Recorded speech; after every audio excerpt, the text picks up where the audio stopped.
TFNB, your Bank for Life studio. Now, it's time for the Smoke Show. Presented by IdealMRI.com. Premium quality MRIs, convenient, affordable. That's ideal. And by Texas Farm Bureau Insurance. We are Texas Farm Bureau Insurance, your insurance provider built by Texans for Texans. And we've been protecting families in our great state since 1952. TFNB, your bank for life, serving Central Texans since 1889. It's time for the Smoke Show on 365 Sports with David Smoke and Craig Smoke. Thursday afternoon. It's the afternoon of the first day of the 2026 NFL Draft. A couple of nuggets on that in just a moment. First round, then tomorrow, second and third, and then Saturday all the way through the seventh round, including compensatory picks. And then it's really the free-for-all of who's not drafted and where they end up in the undrafted free agent space. Craig Smoke, I'm David Smoke. Thank you very much for your time. 365 helmet. We've got the U.S. Army helmet, and then, of course, Texas Tech, the defending Big 12 champions helmet, too. We do appreciate your time. And that includes Twitter on @DavidSmoke or @365 Sports YT, or also on YouTube. Craig, the NFL Draft. And, you know, it's changed. We've even had a couple of trivia questions this week about when was it first televised in the early 80s with ESPN. How much of that, especially the first round, will you watch tonight? I've answered this before. I think we answered it last week maybe, but I'll watch the entire first round. I'll see every single pick, and if I don't, it'll be only because that's just a crossover bathroom break or I get yanked out of the room for some reason. But, yeah, so long as I'm able to, I'll watch every single pick tonight and then watch a boatload of the picks tomorrow, maybe all of them. Yeah, maybe all of them. We'll see how Friday night goes, but Saturday is like the big difference for me because when I used to do like beat reporter style, staying on top of every little thing with a program, then I felt imperative and part of the job to sit there and watch every single possible draft pick that came across the line, even though it was some guy in the seventh round who you knew was probably going to be cut in a couple of weeks anyways, or sticking around past the seventh round to then see what you mentioned as far as the free agent frenzy and who's getting picked up here and there. And that was fun to do back in the day. I don't really want to do that much anymore. I don't know. Maybe I'll dabble a little bit, but yeah, I'm not going to force myself or feel like I have to watch all 7 rounds like I did for several years in a row, but I will devour every little bit of tonight. It's been a long wait, and I'm very excited to see where a bunch of these guys go. We've been talking about it a long time. We know Mendoza's going to Vegas, and there's kind of some assurances on where 2 and 3 might go at this point, but it's always going to be an event that has a wild card or two to it. So, yeah, I'm excited to see what those might be tonight. All right, so here are the top 10 picks. This is from Phil Yates, and there are, dozens of different mock drafts and analysts. We've even had John Cooper, Rick Saratella. Here is who he has among the top 10 picks based on his rankings, and this is not exactly who's going to be picked, but as far as ranking the players, Downs can go 4, he might go 9. But Fernando Mendoza, that's a given.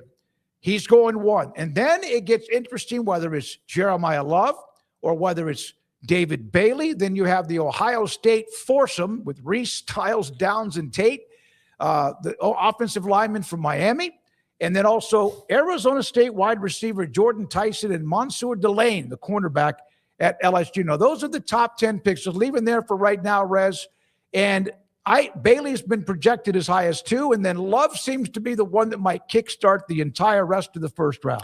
Yeah, and to be clear, this is, you said it, but I just want to reinforce, this is just his top prospects. He has different listings. These are his top 10 players. Yeah, these are the top 10 players. He has different picks as soon as number 2 as far as the actual picks that he's predicted go. Last I saw his recent mock. But, yeah, I mean, there's nothing surprising here. We've been talking about these same guys for 2 months now, and so there's a difference of opinion, I'm sure, on, I'd rather have Sonny Styles than Arvell Reese, or I think David Bailey's more 4 rather than 3, but it's, I think, minuscule at this point. Really, the difference is maybe you think Jordan Tyson's a better wide receiver than Carnell Tate. Tonight, the teams themselves will decide who's where. But, yeah, these are I guess a good look in on the names that we've been talking ad nauseum now for a while, and excited to see what jerseys they're going to be putting on or caps they're going to be putting on in some cases later tonight on stage with the commissioner. We know Mendoza will be at home in Miami, but a bunch of these guys will be in the green room. And I know as a Washington fan, I'm excited to see who they get in the top 10. A lot of arrows pointing at a Sonny Styles or a Caleb Downs. I'd be cool with either one of those guys. Maybe it's somebody else, but these guys were all great college players, really fun to watch, but their NFL dreams will be lived out tonight. Raiders will get Mendoza, and then you have that. Is it Bailey or is it Love or is it somebody else to the Jets? By the way, Phil Yates has David Bailey, and a lot of people have him predicted it to the Jets. Love with Arizona, or does he fall to 4, 5, or 6? And then you again have that long list of Ohio State players. So those are the top 10 based on best player with Field Yates. It's not the way the top 10 will go tonight. Let's leave that right there. Here, Rez, let's go to the players from the Big 12 that are also a part of his list inside the top 50. Fano, from Utah, along with Lumu.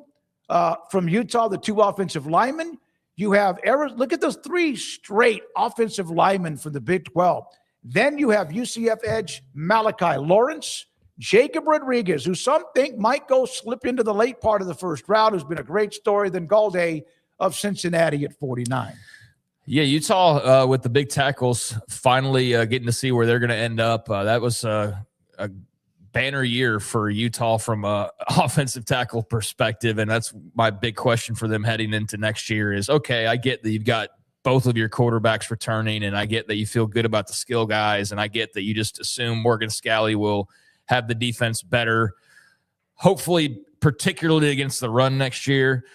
But I do think replacing 2 first-round potential pick offensive tackles on both sides is a tall task. So, excited to see where and if both of those guys do, in fact, end up in the first round.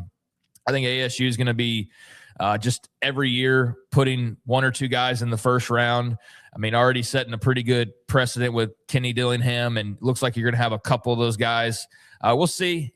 We know Tyson's going to go first round. We'll see if Max Ianachor is going to be able to join him. But he's a really good player. And I think with UCF, Malachi Lawrence hasn't really flown under the radar. He's been a part of the draft discussion, but it still seems, I don't know, anything with them still seems like it's still flying under the radar in comparison to maybe other schools. So that'll be great for the Knights to have a top 2-round pick. And then, Jacob Rodriguez and the rest of the Tech guys, they've got what should be a historic draft class just from a volume perspective, and having guys in the upper half of the top rounds, not any guaranteed first-round guy, but a bunch of guys that you could see, David Bailey, but a bunch of guys I think you'll see in round 2, like Lee Hunter, Jacob Rodriguez, et cetera. And then I think we're going to see Tech all throughout the weekend. And then, Galde from Cincinnati, that's going to be the guy that gets the Bearcats on the board first. So, not a real long list, but a bunch of guys that are really good players that have had good draft processes and have been talked about throughout that should hear their name called in the first couple of days. Yeah, and there's 5, 6 names there, but that doesn't include Bailey, and that does not include Jordan Tyson. So 8 among the top 50. Who knows? Maybe somebody sneaks in, and hopefully all of them will be in the first couple of rounds of the draft. Now, the NFL draft. Here's this is from I think Sportico. Here is the graph. NFL number 1 overall pick, the number 1 overall picks, and the rookie contract value. There was that Sam Bradford contract back 15 years ago in which he got $50 million in signing bonus. Did not work out. He played in the NFL a little bit, and then they kind of started to really change what is available to the drafted players, especially in the top 5 or 10 picks. But the first 4 picks this year, all of them will sign deals worth more than $50 million. The difference, of course, is how much of that will be signing bonus. Bradford topped it out back in 2010 with $78 million, with $50 million guaranteed. And now you'll see guys get 57, 58, 60 million, but not nearly that kind of bonus. But they will get big large chunks of cash to put in the bank. Yay for them. Yeah, that's the fun part for them. Yes, Sam Bradford was the last bonus baby and kind of reset things in a way, or had an effect on the way things have gone since then. But yeah, I think that's kind of Sam Bradford's calling card at this point, outside of being a Heisman Trophy winner. That's another good calling card to have, and being a pretty damn good quarterback. He was the last of the bonus babies, but I don't think anybody's crying over money in the NFL. Certainly nobody getting picked tonight. So yay money for those guys getting their money. Travis Hunter, a couple of years ago, 4 years, $46.65 million, $30 million signing bonus, all of it fully guaranteed. I mean, the money's just so silly at this point. I don't really get into the money piece. I know there's a lot of people fascinated by it, and I think if you get into the weeds on the salary cap as an NFL fan, which in college you could do if people actually like held themselves to a salary cap, but we know there's just even the companies involved now. I don't know if you've been paying attention, but even like Learfield and them are like, how do we circumvent the rules? Everybody's trying to circumvent the rules, but in the NFL, it's a hard cap. And so, yeah, you can be flexible with how you go about doing different things. And that part can be very interesting, just the strategy side of things. But I mean, yeah, in general, just a lot of money is going to be made tonight and a lot of new millionaires created, although not nearly as many as they would have been 10 years ago, because I think some of these guys are already millionaires. But if you love money, then see a lot of it being put out there tonight. All right, here is a note. And I've the Raiders back because of my age, where they had Al Davis and John Madden and who they were. But this image, they were a pick away to getting these 6 players. Ed Reed, top right corner. Larry Fitzgerald, top left corner. Aaron Rodgers, bottom right corner. Calvin Johnson, right in the middle, first row. Rob Gronkowski, of course, in the middle. Derrick Henry. They were one pick away from getting all 6 of these players in various drafts, and instead they got Napoleon Harris. Robert Gallery was a pretty good offensive lineman out of Iowa. Fabian Washington, Jamarcus Russell was not good at all out of LSU, and Jihad Ward. But they had a chance for those 6. It's part of the draft. That's just why sometimes when franchises screw up or they don't do well, it could be luck of the draw. And in this case, it was one pick away from some of these particular players. Yeah, that's a fun exercise. I bet Cleveland could do that exercise as well. I bet a lot of teams could do that exercise of, hey, let's look at our bust and who was picked around that and say we were one pick away from that guy. I mean, all it really points out is that the Raiders were inept and terrible at picking draft picks in multiple drafts. And here they are again, and there they are at number 1 overall. They are a very proud fan base. There might not be any prouder. They are truly unique. That fan base, and they do love their Raiders. But, yeah, the draft picks, the organization itself has been a joke for decades, and they do seem to fall into it, and there are consistent reasons as to why they are constantly in a position to miss on those guys because they're always picking near the top of the draft. Mm-hmm. So like Cleveland, I think you could do a graphic for them. I think you could probably do a graphic for like the Arizona Cardinals or something like that, and probably 1 or 2 other teams. Hell, Washington's had a bunch of in the last 25 years, Washington's had maybe 5 years in picks that led to being pretty good players. And I could also go back in my life and say I could have dated this girl rather than that girl at this time. And yeah, with the benefit of hindsight, that other girl might have been a better choice than this girl. But that's a cool idea for a graphic, but I don't think it's exclusive to them, although they are very easy to punch down on. And yeah, I mean, hindsight's 20/20. Let's put it that way. But it's I'm sure not a fun graphic to look at if you're a Raiders fan, but I know that there's a Commanders one that could be made that I would just shake my head at as well. So we'll see tonight. It's not much of a question mark. There's not really a way to screw this up. I mean, it's Fernando Mendoza. There's no question about that. And I find that funny just from the standpoint of here's this fan base that prides themselves on spiked shoulder pads and face paint and pirate behavior and just being kind of rowdy and all of those different types of things, rebellious. I think would certainly apply to the Raiders fandom. And they're about to get like the most squeaky clean. Oh, yeah. Like nerdy, if you want to describe him that way.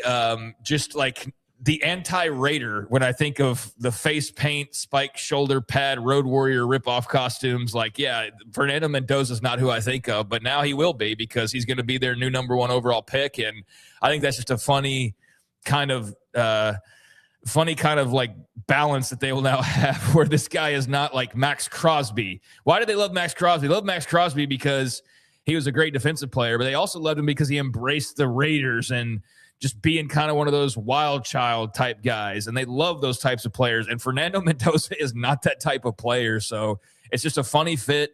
But I think with Brady in charge, that ought to be a terrific scenario for them. And yeah, if they screw it up, that won't be on this graphic unless like David Bailey turns out to be just some 10-year in a row type of Pro Bowl, all pro type of a guy. But even then, I mean, the pick that the Raiders need to make tonight is obvious. So I don't think that'll be on this graphic, but I can understand why there's a little bit of like PTSD is probably too strong of a word, but there's a little bit of like trauma when you think of past drafts for sure. Well, they have been to the playoffs twice in 21 years. They've had 2 winning seasons. They've had 3 8-8s.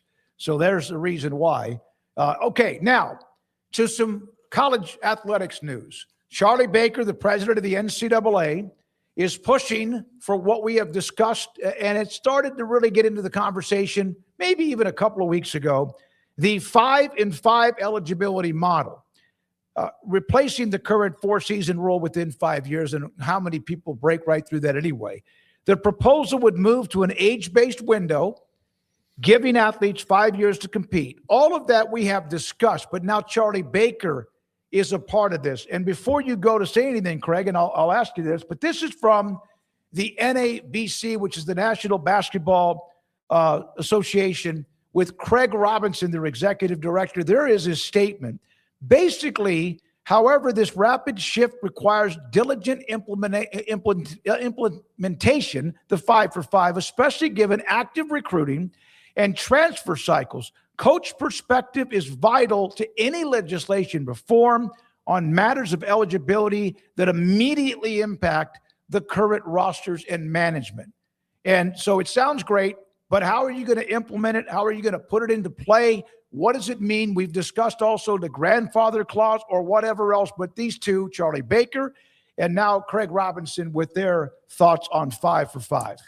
Yeah, it sounds like Craig Robinson, the coaches, just want to be involved. I mean, that's what that's saying, is they want to be a part of the decision making, and I can understand. I would want to be involved in that as well, given it directly affects me. So, I wouldn't expect anything less from the coaches' side of things. But this is really interesting because it's, to me, how do you implement this? That's the big question. I do not love the older players hanging around. It just seems like it's taken forever to kind of get beyond that, even though the COVID years have started rolling off, and people can still debate on whether that was the right choice or not. I mean, hindsight now here lately, I've seen a lot of opinions of, oh, see, that's what happened when we put those COVID years in. It's like, yeah, but back then, like, it's like the Raiders thing. It's like, yeah, it's easy to say you could have had Aaron Rodgers and Larry Fitzgerald and all these guys. That's true.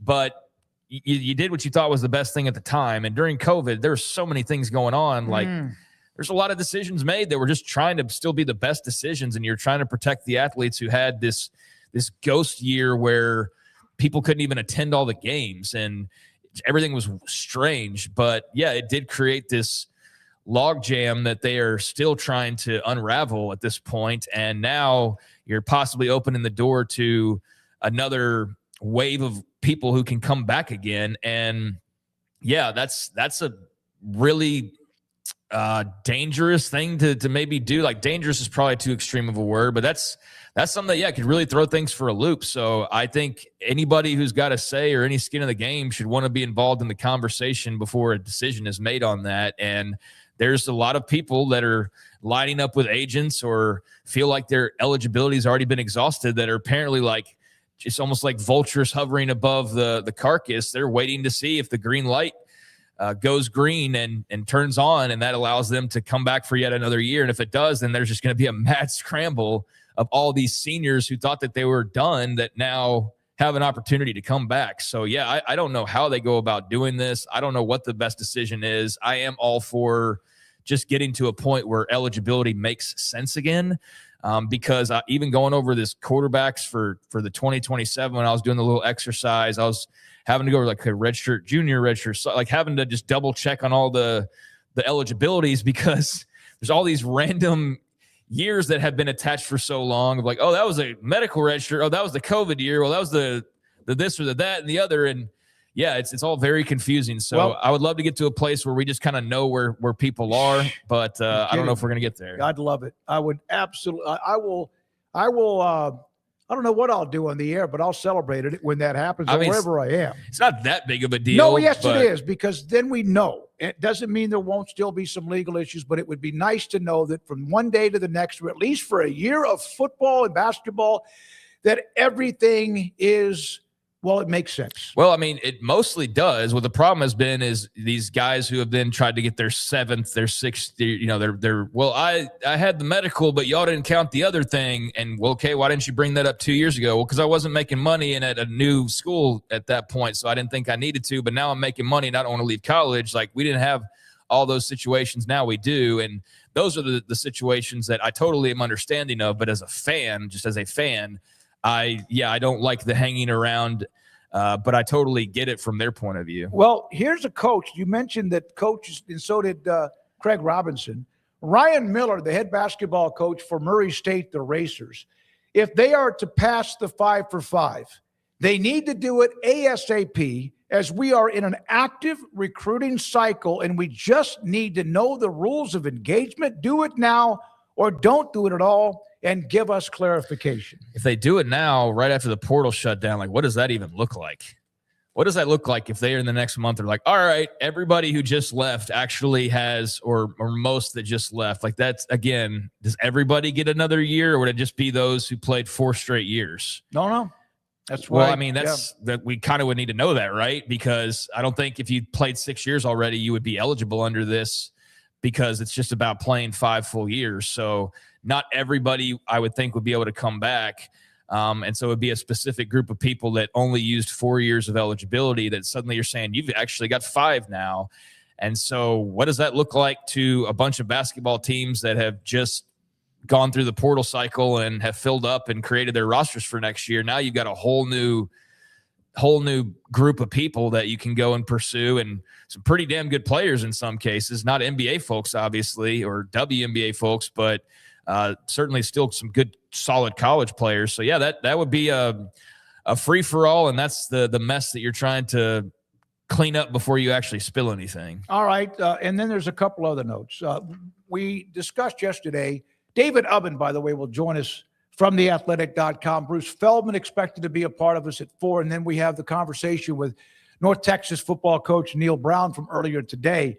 The college football playoff, which had some news yesterday, nothing official, but still there's this back and forth. Brandon Marcello, he basically says what everyone else has said. It's no different than what it was before. Like, for example, little figure image at the bottom, same as it ever was, that several SEC ADs, coaches, expressed interest in 24-game playoff. That wasn't always the case, but interest doesn't equal action. And then we mentioned the quote from Greg Sankey yesterday about, hey, we've got some contracts that are in like play, and we need to make sure that we understand them. And then he also, the Big Ten and the SEC disagree on here. SEC wants 16, at least for now, and the Big Ten wants 24. So not much has changed. Here's another note on what Sankey said. I thought this was interesting. So when they were all finished with their meetings yesterday, Craig, in Dallas at the Gaylord, Sankey was speaking and continued to discuss the contracts, like the SEC Conference Championship game, et cetera.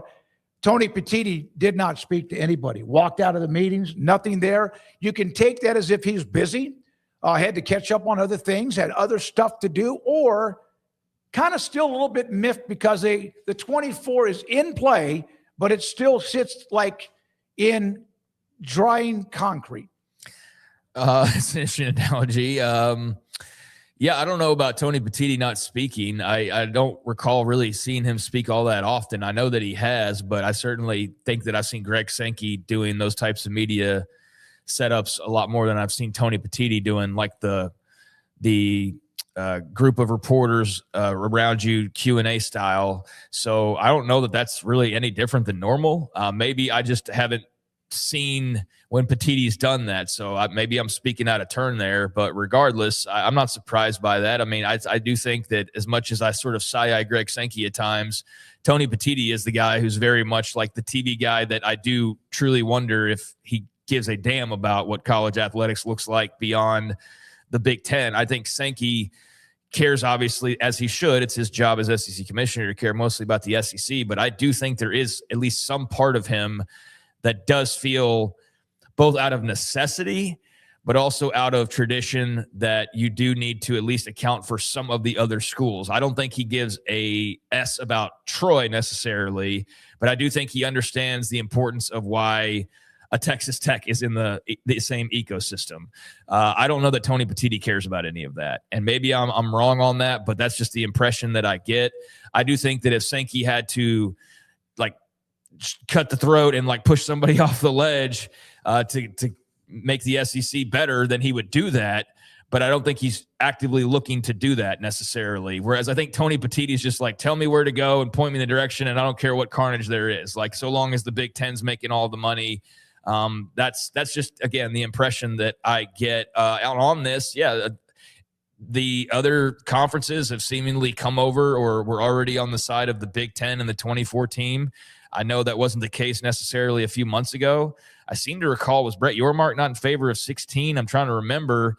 I know that there was a discussion about automatic qualifiers. That was the big deal. But regardless, yeah, it's the SEC's kind of the holdup now, or not kind of, they are the holdup in the change of a playoff, because no matter what Brett Yormark or the ACC or AAC or whoever thinks, it's two guys that are making this decision. If Greg Sankey's not on board with 24, then there's going to be discussions continuing. And on the conference championship games, I'm sure they would love to probably explore something new. But as he said, there's contracts in place. Well, how about this quote?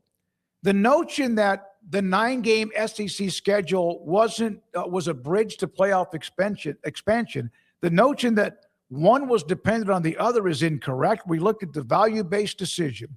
But Sankey then went on to say, I thought last year we'd go to 16. I thought we could seek the agreement on 14 or 16. We had to make a decision on the best available information. It'll be a great season. He's talking about right now as they stay with 12. Wrap that up, and then we break and come back with David Ubben. Yeah, I didn't quite understand what he's saying about the 9 games that you read there. There were thoughts that if the SEC this was discussed, if the SEC added an extra conference game, that would lead to something about expanding the number of teams in the playoff. Yeah. But and some say, hey, we ought to expand it because now another game in the SEC, depends on how you look at that, but that was not contingent on the other. Okay, yeah, that makes sense. And I think the SEC 9-game move is still to be determined. I think as a fan, I love it. But as somebody who's maybe just looking out for conference bragging rights, you maybe don't love it as much because you feel it would actually be detrimental to you. But we'll see. I'm looking forward to seeing the 9-game schedule and not the cupcake at the end of the year type of situation that we've been accustomed to, or at least that conversation kind of dissipating a bit because now everybody's on the same playing field. So I think that'll be fun to sort of eliminate that discrepancy. But yeah, they've got contracts. They're going to adhere to their contracts, and he and Petitti will keep going back and forth on this. But he's ultimately the guy that the shareholders all talk to and express their wishes towards. And he's talked about how there's a lot of voices in the SEC that are speaking more about playoff expansion.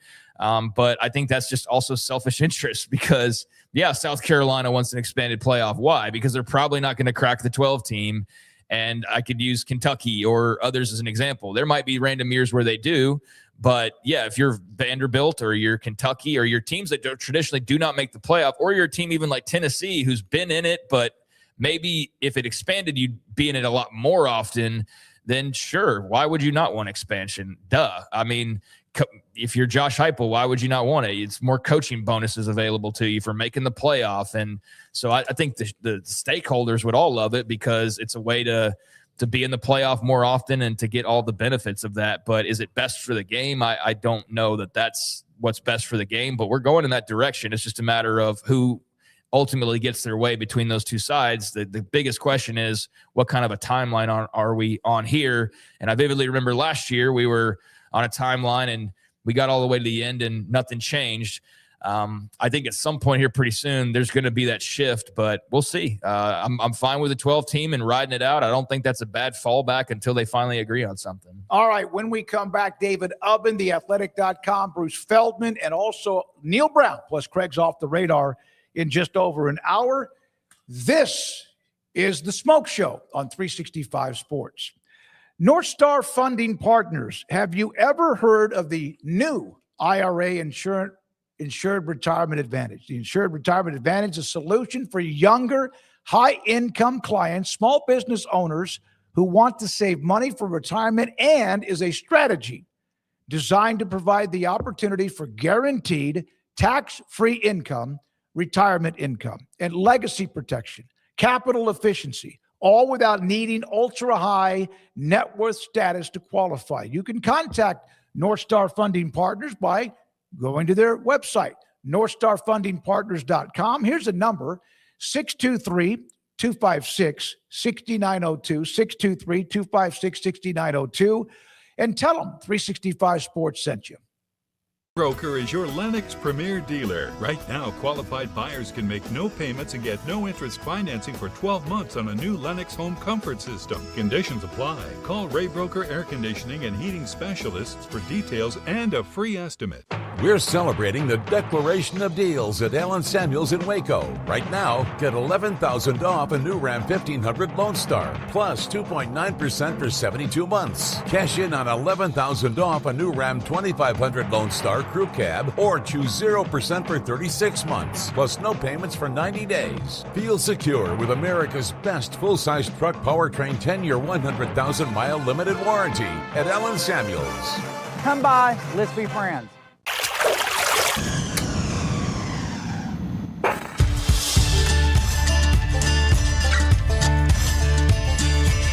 Bold are the adventurous. Determined are the leaders. Faithful are the healers. At Baylor, you'll find your calling, your people, and your purpose. Dare to be you, indeed. It's time to compete against yourself, finding too many excuses not to work out combined with bad eating habits, and Waco Regional Tennis and Fitness can help reach inside your competitive soul. Discipline, getting results you've only dreamed about, personal training, group exercise classes, and even a tanning bed, world-class tennis facility, and pickleball courts and lessons available. Waco Regional Tennis and Fitness, spacious, clean workout rooms, free weights, state-of-the-art technology, weight training equipment, and no intimidation. It's time for you to react today, not tomorrow, at Waco Regional Tennis and Fitness on Lakeshore Drive in Waco.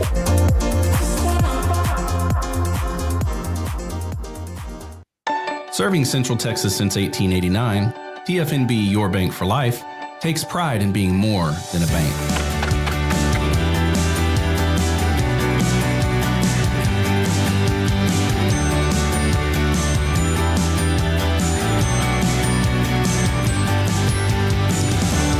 TFNB, we remain committed to these principles.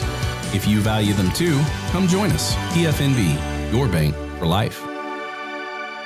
Extreme Texas weather calls for Ray Broker, your Lennox Premier dealer. Sign up for our year-round comfort plan and keep your home the perfect temperature no matter what the forecast is. Call or visit raybroker.com now. Ray Broker, your air conditioning and heating specialist. This 3 o'clock hour is brought to you by QC Kinetics. Feel better, move better, live better with regenerative medicine using your body's own healing abilities for natural pain relief. No surgery, no drugs, no downtime. With locations in Dallas and Houston at QCkinetics.com. Now it's time for 365 Sports. It is the Smoke Show with Craig and David Smoke. David Ubben, theathletic.com, with us, and was the president of the Football Writers Association of America and has been honored many different times. David, thank you. Great to have you on the show. We appreciate it. I'm jealous as hell. I saw the Kirk Cignetti bobblehead or There he is. Figure. I am not happy. I didn't get one of those. There he is. It's the new gem of the shelves back here. I generally like bobbleheads, but that's the only talking bobblehead that I have. The best one I had previously was the Ed Oliver and Oreo when he was in Houston. But when we moved this last time, he fell off of the shelf in the process of the move and was decapitated in rather gruesome fashion. So he has left the earth. You can see here, where's he at? There he is. Where's part of him, right?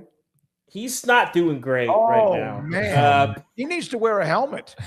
He does, but so I kept him around, but that's only like 80% of that Oliver. Honestly. That is a great one, no question. That's tough. All right, David, we could pick 9 different topics. Some of them seem like they never change. They're always out there. The college football playoff, they just had meetings. Nothing happened other than discussion. Is this a Big Ten versus SEC fight on 16 or 24? I would say to me, it seems more like a Fox versus ESPN fight, honestly. Okay. I think the coaches in the Big Ten have kind of been sold on this. I think there's a lot of coaches that are certainly for expanding the playoff. But I think I do sort of buy into, and maybe I'm wearing too much of a tinfoil hat, but if you're running Fox and you don't have your hand in any of college football's postseason after the Big Ten championship game, and this thing expands, and all of a sudden you're going to be getting some level of the playoff that you didn't have before, that's an attractive thing. Even though, I mean, do you guys know any college football fans that want, more than 12? I mean, even 16. I think people can kind of live with 16. I don't think anybody really wants it necessarily. I think people are happy with 12. You hear the complaints every year, and I think they're fair, that there's teams in the bracket that don't deserve to be playing for a national championship.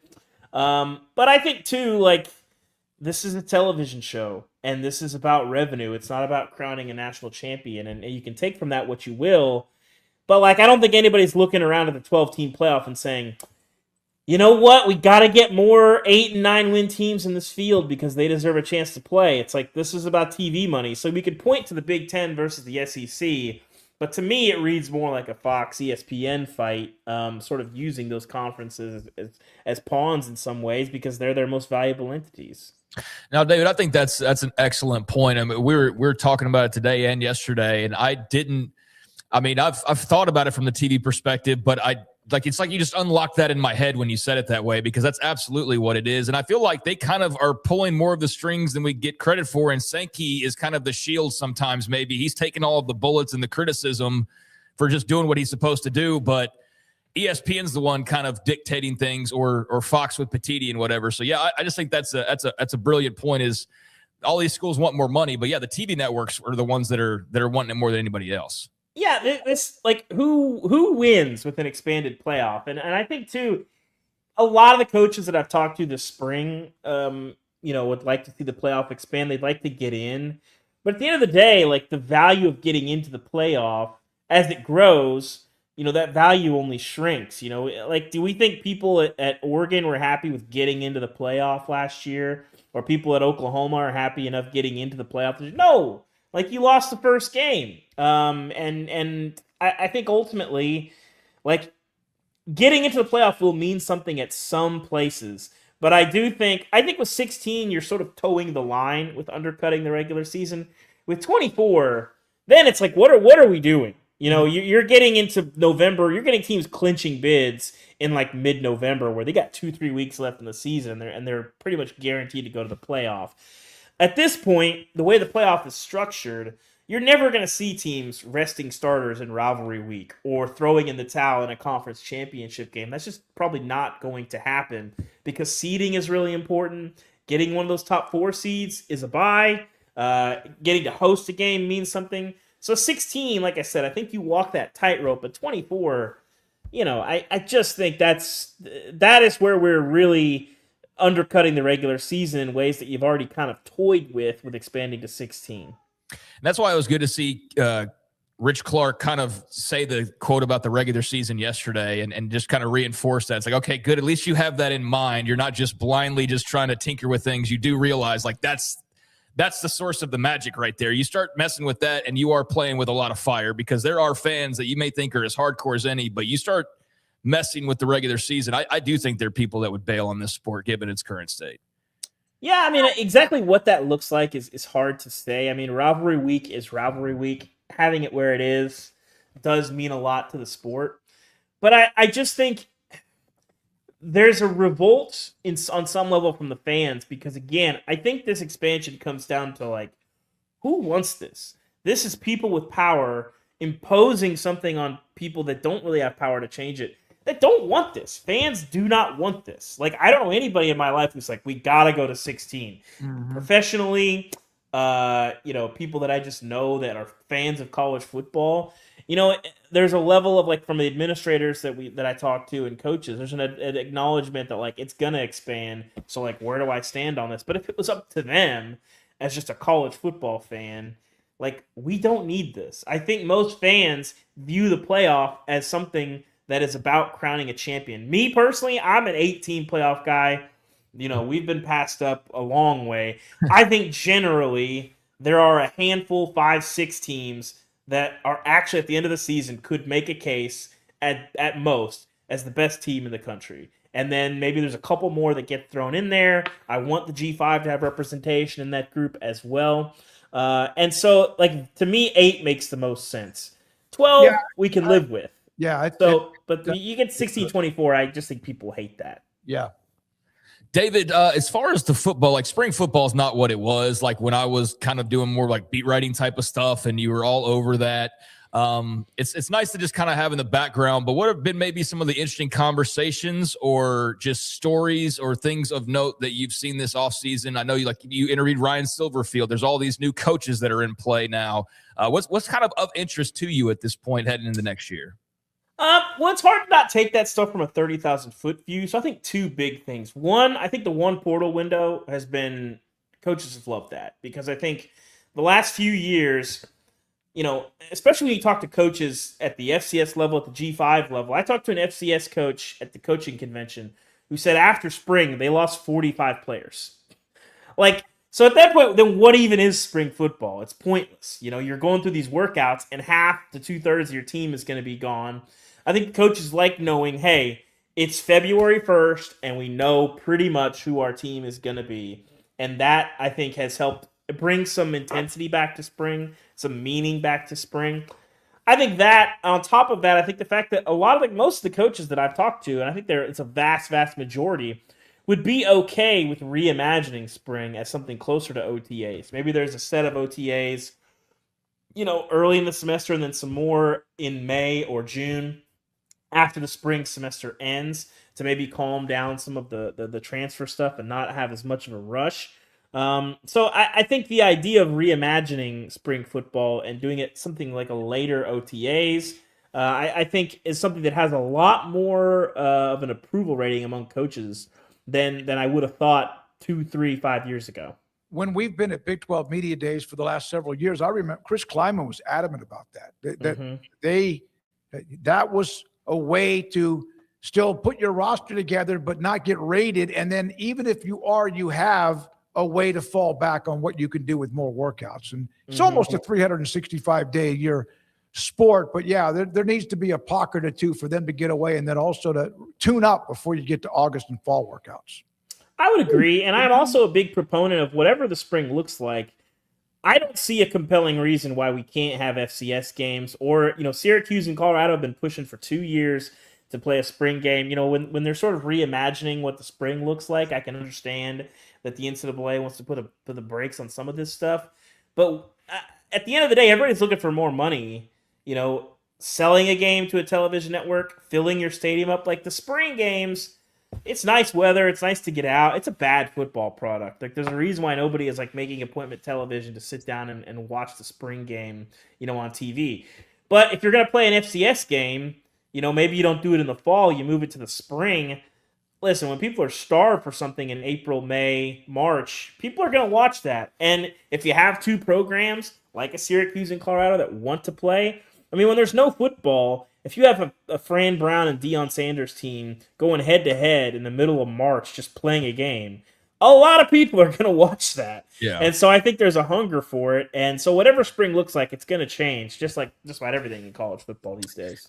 Yeah, I mean, like having somebody like you on that just covers the sport as a whole. I mean, there's a lot of, like, we could talk quarterback competitions, but it does seem like there's all the off the field stuff. And that leads me to my next question is, where do you stand on eligibility and this conversation that's kind of been the theme of the offseason and trying to curtail the 6th to 7th years? We're just talking about how the coaches want to be involved in this decision, of course. But if they were to sit like next week and say, all right, everybody's got this 5th year, all you players who just played 4 consecutive years, you actually have another year now, and you just open this portal open again to all these people, like, it would be chaos. But what do you think? How would you implement that? Do you think it's a good idea, this 5-for-5 rule that they're trying to push forward? Everybody wants the 5-for-5. It's getting to the 5-for-5, avoiding that kind of weird roadblock where you'd have scholarship limits and all of a sudden you're taking a high school class with like 4 people at a lot of places and limiting the scholarships in those kids. So what the grandfathering looks like, you have to move the scholarship limits for a year. It's getting to the 5-for-5, to say nothing of obviously the lawsuit stuff, which we sort of referenced before, because the coaches are tired of the waivers, the uncertainty, dragging the NCAA into court, like the inconsistency with which these waivers are applied, and then you lose, and then you go to court and you win some, you lose some.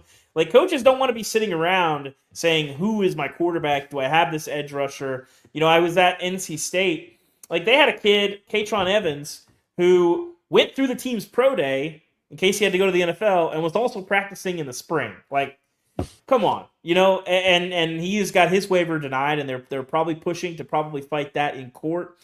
And I think the uncertainty of all this, and like who is making legitimate reasons and who quote unquote deserves a waiver and who is making up fake reasons, nobody wants to dig into that. Like, nobody wants to be sitting there and making a judge decide, well, you say it's mental health reasons, but I think you're full of it. Like, nobody wants to be in that position. The 5-for-5 simplifies things. And I think most coaches are okay with, if you blow out your knee twice, like, that's life. And that's football. And I don't know what to tell you. Rather than like, well, we got to push for this or that. Like, I think most people are comfortable with that. And the 5-for-5 is where people want to get to. But avoiding the kind of weird bottlenecking of scholarships and avoiding lawsuits is the main hurdles to doing that. I saw a note when you visited Alabama. Kalen DeBoer just got a big contract and a huge buyout. They say there's not enough money, and yet you see this contract, and it's part of the game. Your thoughts about him replacing Saban, which is not easy. They did win a playoff game last year, but your thoughts about DeBoer and what is expected? Yeah, I mean, I sat down with him for about an hour on Tuesday. We talked about a lot of things. You can keep an eye out for some stories on The Athletic about that soon. But ultimately, I think it's just a level of confidence from the Alabama administration. The strategy of, why did you need this? Why did you need to add this when the only real threat was kind of Michigan for like a minute, but not really?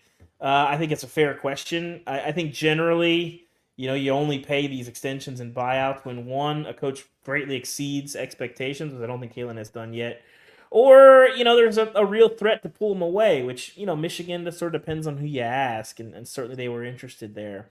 But ultimately, Greg Byrne, the administration, they like what they've seen from Kalen DeBoer. The heat was up after the Florida State loss last year, but they righted the ship. I think beating Georgia last year and the year before was really big for him. It showed them that Alabama can be a team that competes there. They've got to win bigger than they have. But at the end of the day, you're following Nick Saban, it's a pretty thankless job. And I will say, listen, good for Kalen for getting paid, his staff, all those guys. But, when all this money is coming out of nowhere and they've added, $4 million to the budget, I don't see a lot of complaining about the coaches in the same way that, whenever you hear about a $20 million roster, we got to run to Congress and say things are out of control. I find that lack of consistency.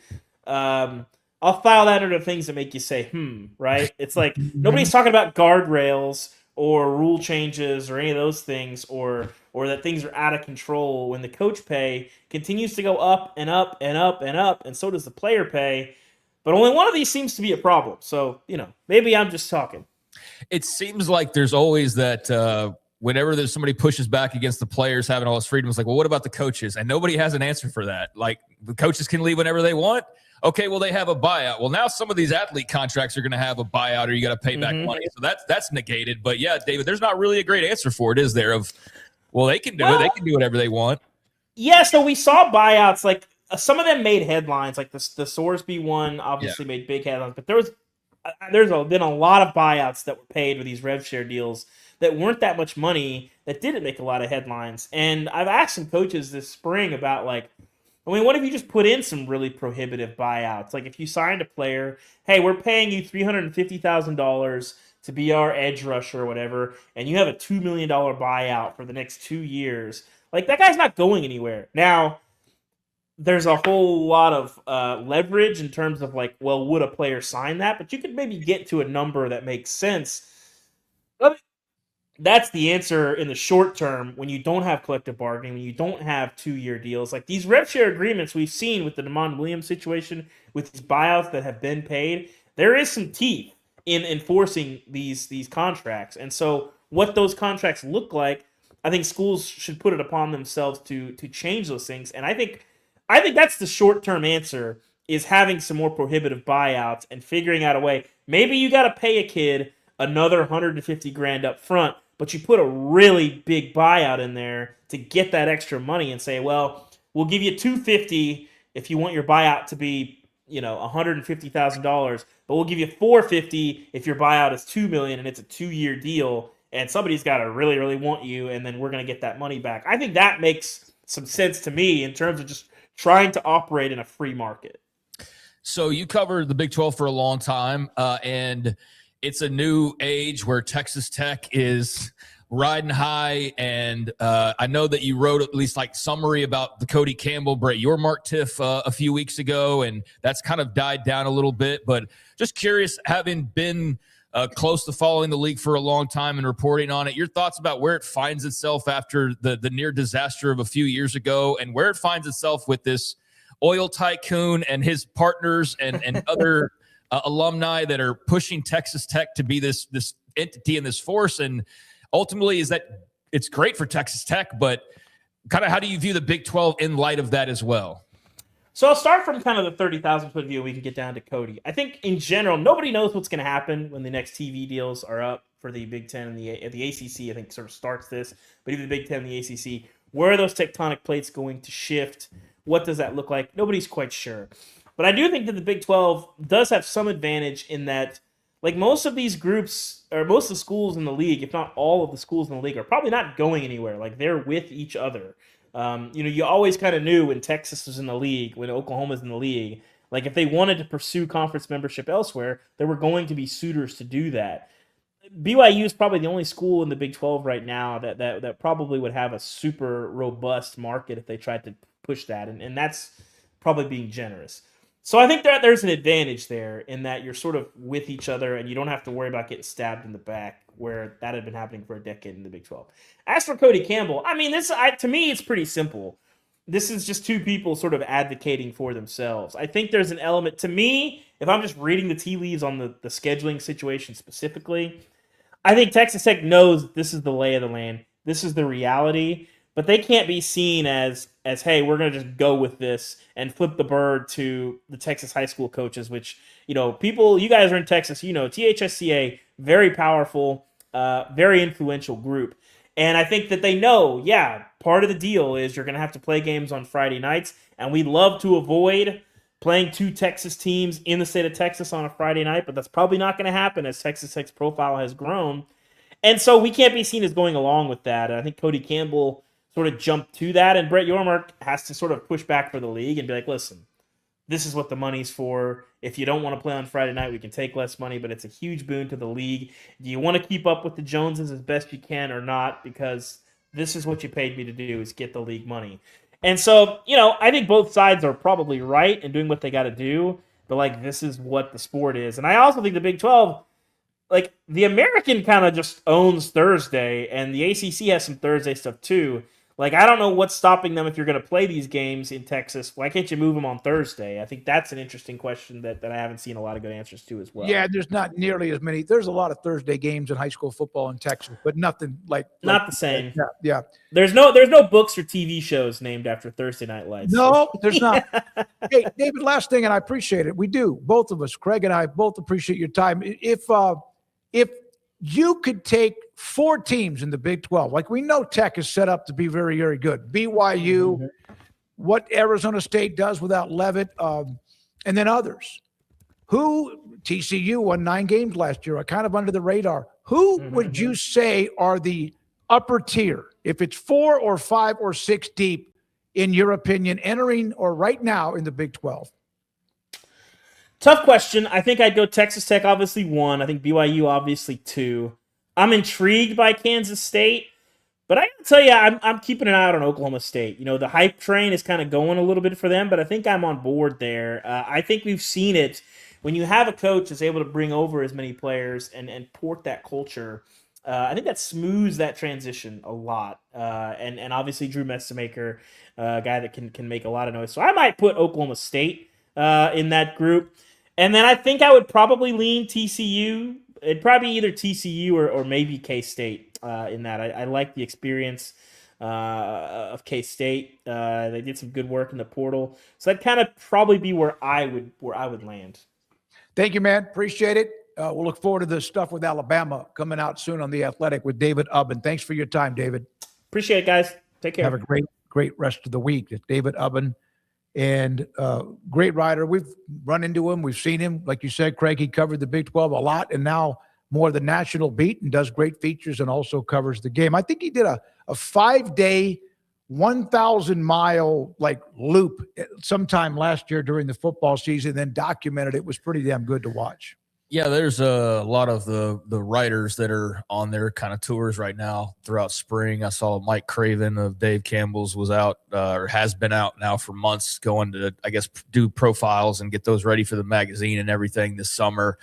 So, yeah, I think a lot of that type of stuff is going on and just touring around all these spring games. I think this is I need to double check. I hadn't looked in a few days, but I think this is the last big weekend of spring games. I know it's not the final weekend, but it's like kind of the last weekend to wrap up most of those. And yeah, then spring will be over in the next couple of weeks, and it'll be all real deal off season, of which I'm sure a lot of the legal stuff will still make a lot of headlines. But yeah, we covered a lot of ground there with him, which was fun to do. And got a lot more to get to here on this show today. But yeah, he had a lot of interesting thoughts. I mean, the rule stuff, the eligibility stuff, just like the big picture.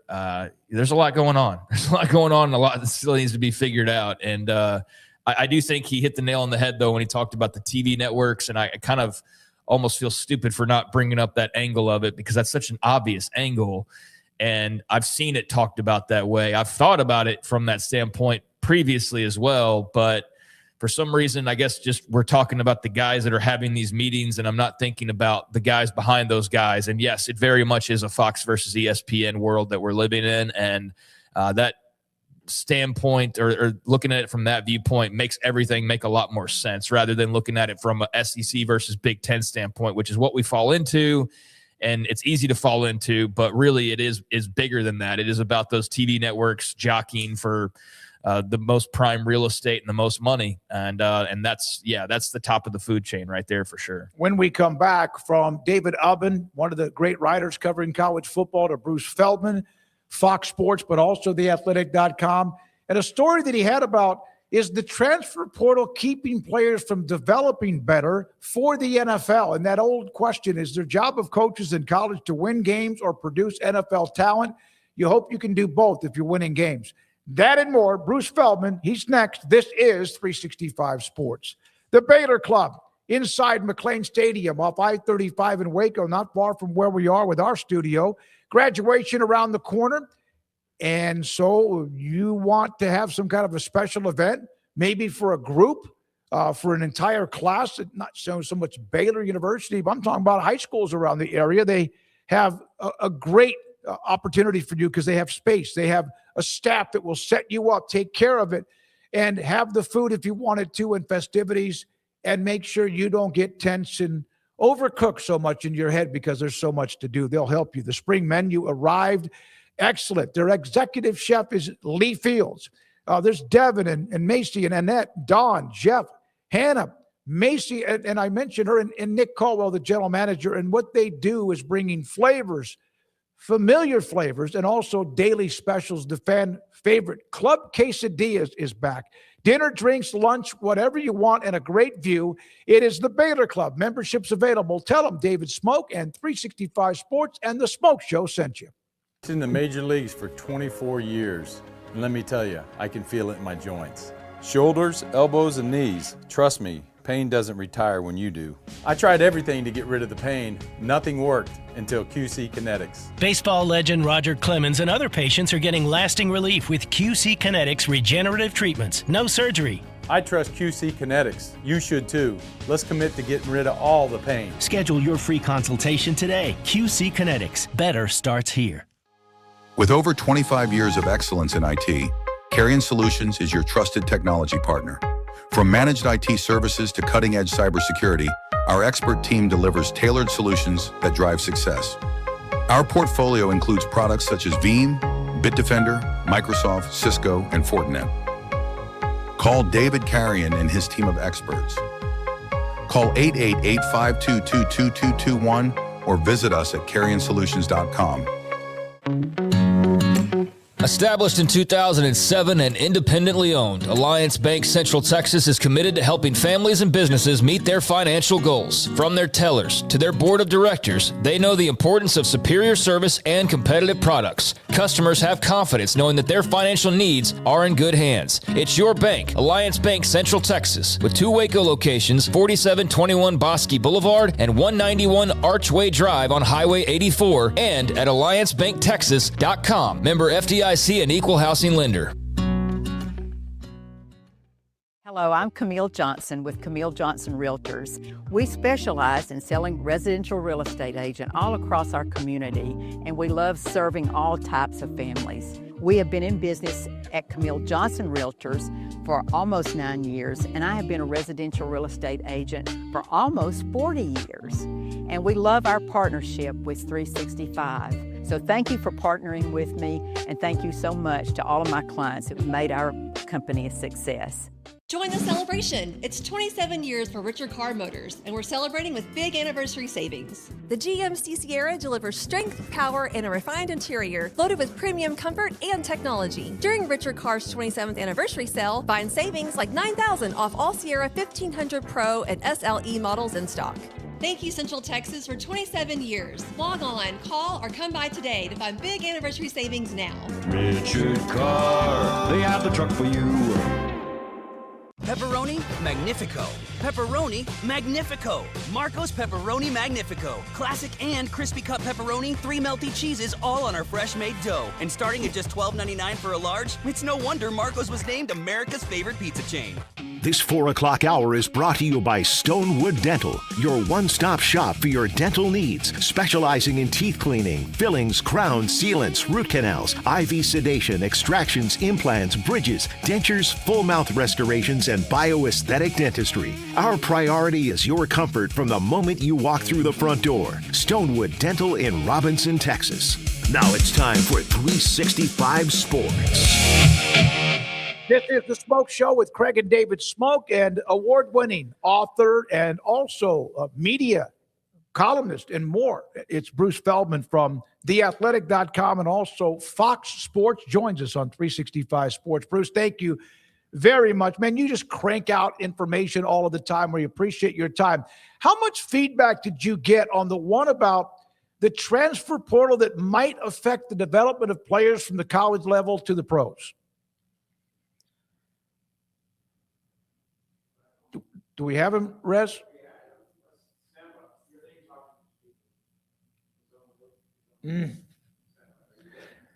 Bruce wrote a story, and it was one what I contacted him for it as well. NFL draft day arrives. He's always got all of that ready.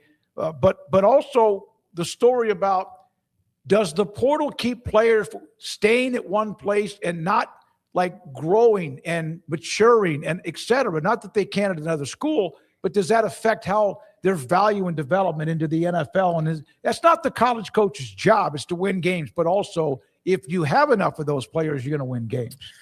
I mean, I think we've talked to enough draft guys here lately that have said that, yeah, there's guys that are more developed, and there are guys who are more developed because they've hung around for a while longer, because they don't have to go chase the money in the NFL draft and go straight for that, rather than, hey, I can stick around in Bloomington or in Syracuse or wherever for another year and get developed. I can also make money. I don't have to go chase the cash and maybe do it too soon. So yeah, I think just simply it's something that's allowed guys to hang around, make money, and better develop. And it's made for better college football teams, because a lot of those veteran teams do end up being like Indiana last year or a Texas Tech last year, end up being amongst the better teams.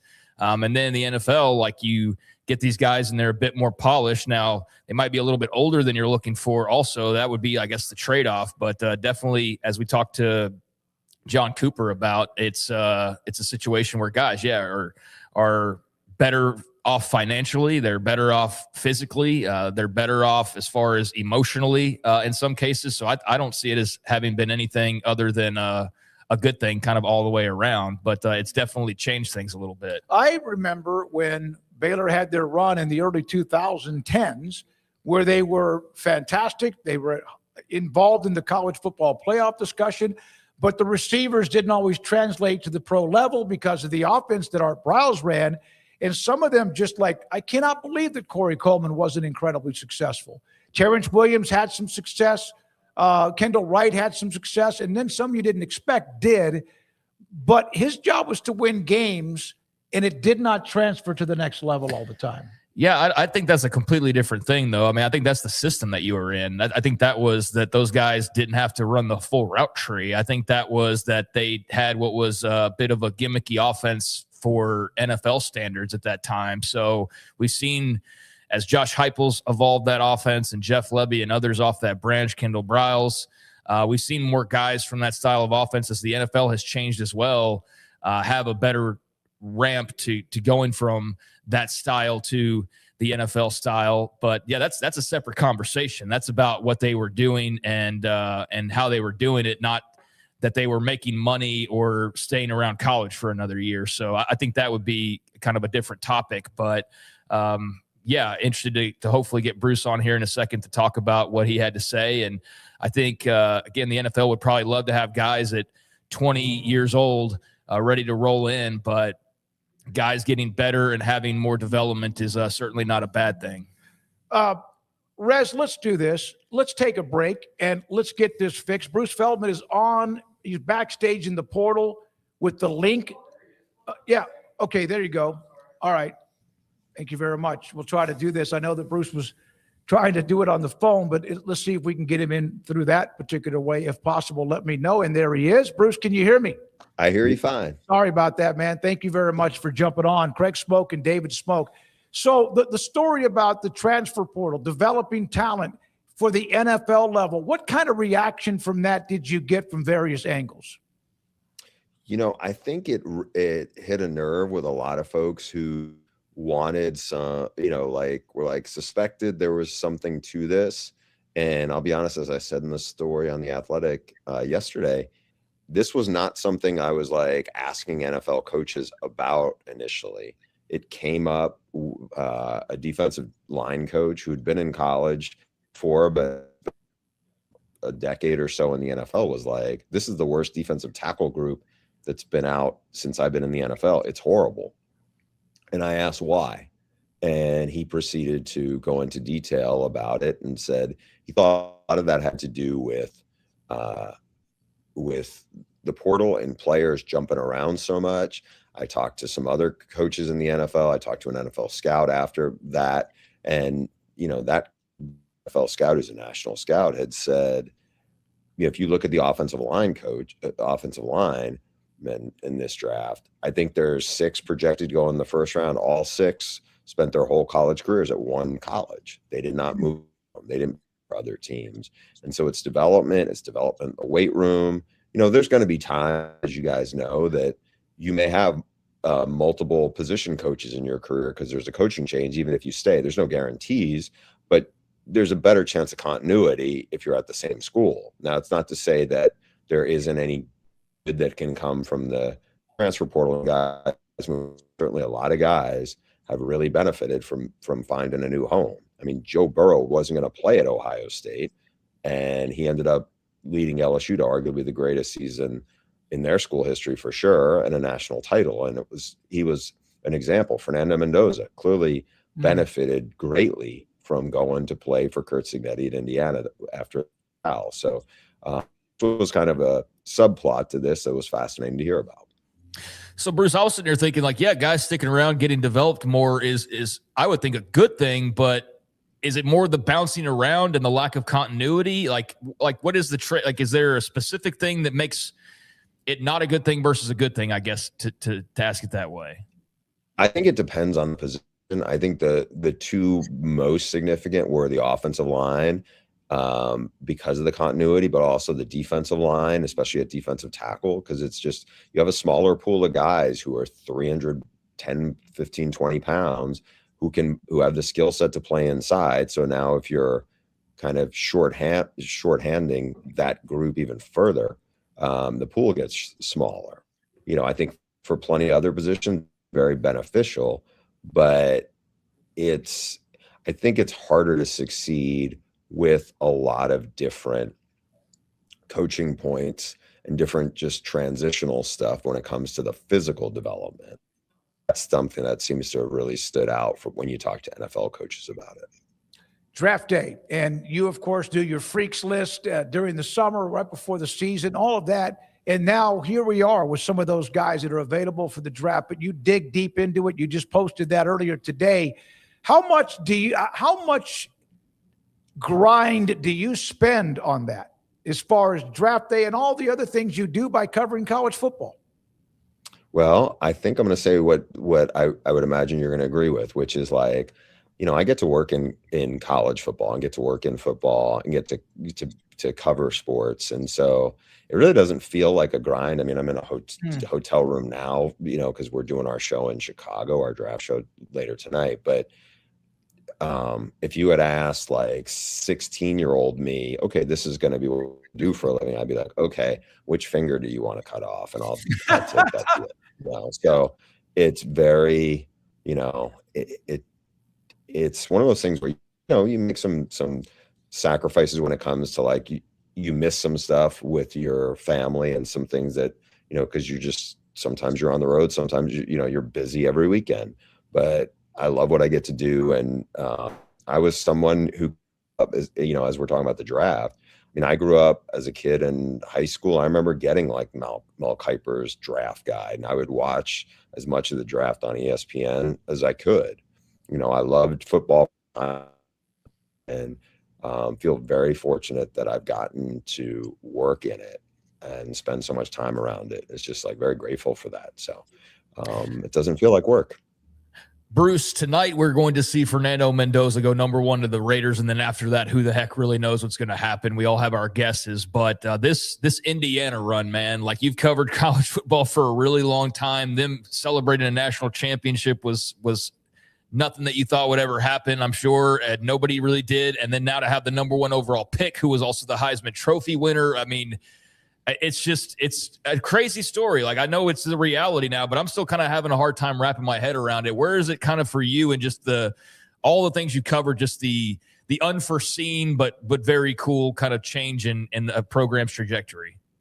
Yeah, I would say it's the most stunning college football story, not just in my career covering it, but I feel like in the history of the sport, just from if you take it from this lens.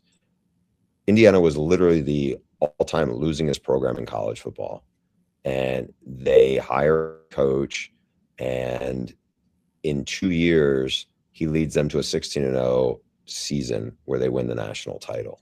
I mean, that's unbelievable. The first year he led them to a playoff game, and it just like, first of all, it blows everybody out of the water who's like Lincoln Riley at USC, and he made some comments and talking about how their window of opportunity is now finally open. It was like, he's been on the job for 4 years, and it's at USC. It's not, a place that was such a bottom feeder for so long, right? And I think that what Cignetti has done, like, I would leave it to others, who have more historical awareness of the rest of the sports world.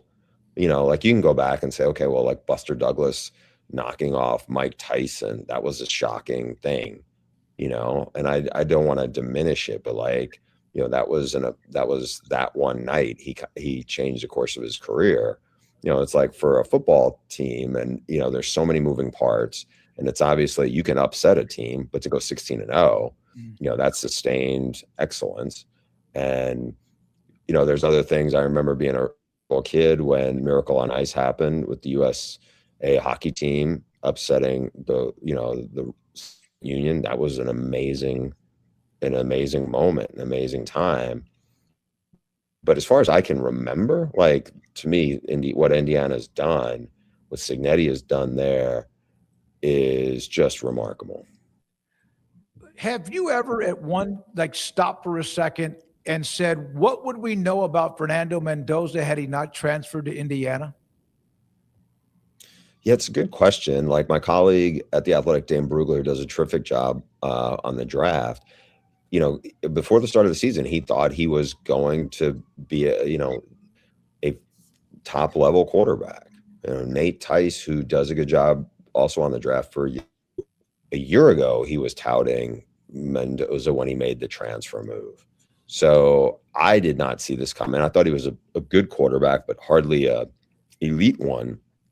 It's a really good fit, grown and worked, and it's a neat story. We have this former 2-star guy who was committed to Yale for almost all his high school career, and then finally, Cal offers him right before, and he goes there and he plays well, but not like this, and just kept on blossoming and kept on developing. And who knows what kind of NFL quarterback he's going to be, but the fact is, he's going to be the first pick in the draft and go play for the team that Tom Brady's kind of fronting. This is going to be a really interesting process. Now, they did for Kirk Cousins, and their offensive line isn't very good, so I wouldn't expect, in year one, we're going to find a lot about from Fernando Mendoza, but it's going to be I'm eager to see the second chapter of him, because it was a really cool story what he was able to do, in the one season he was in Bloomington, Indiana. How big of a weekend are you expecting for Texas Tech? I mean, it looks like a historic class. We won't be waiting long to hear the first guy, David Bailey, off the board, probably in the top 5 picks or so. But I mean, I know there's factors as to why it's historic, but it's still pretty cool to see this crop of Red Raiders and coming off the season they had, and what's going to be another big event for Joey McGuire and company. Yeah, it really is. I mean, I would expect David Bailey. I'll be surprised if he's still on the board. And I would be very surprised if he's still there at number 5. I think he's one of the few real special talents that's in this draft. You got a bunch of guys, Lee Hunter will go high, Romello Height will go fairly high, Jacob Rodriguez will go high. I asked one of the receivers coaches I know, who's the biggest for you? He mentioned Texas Tech. Like, every time I was in the studio, I felt like, was making an catch, tiptoeing, into the side of the end zone. It was really, it speaks to what they built and how they've committed to roster construction and everything else. And, I would say just, this is probably only the beginning, because now they're recruiting like a blue blood, and they're, bringing in players like that. So, I mean, they're stocked up again. They're getting bigger recruits in there.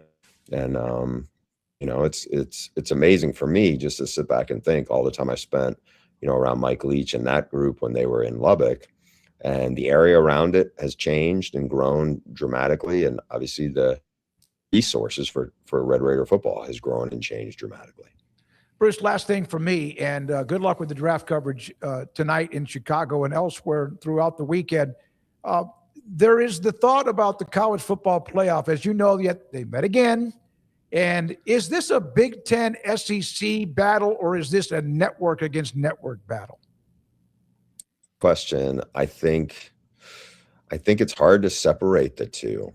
Like you read it right. I think it's hard to separate it. It's the Big Ten. I mean, I work at Fox Sports. There's obviously a relationship between my bosses at Fox and the Big Ten, and Tony Petitti, and obviously the SEC and ESPN. That is its biggest brand in college athletics. Yeah, they have the ACC. Yeah, they have relationships with other leagues, but not like the SEC.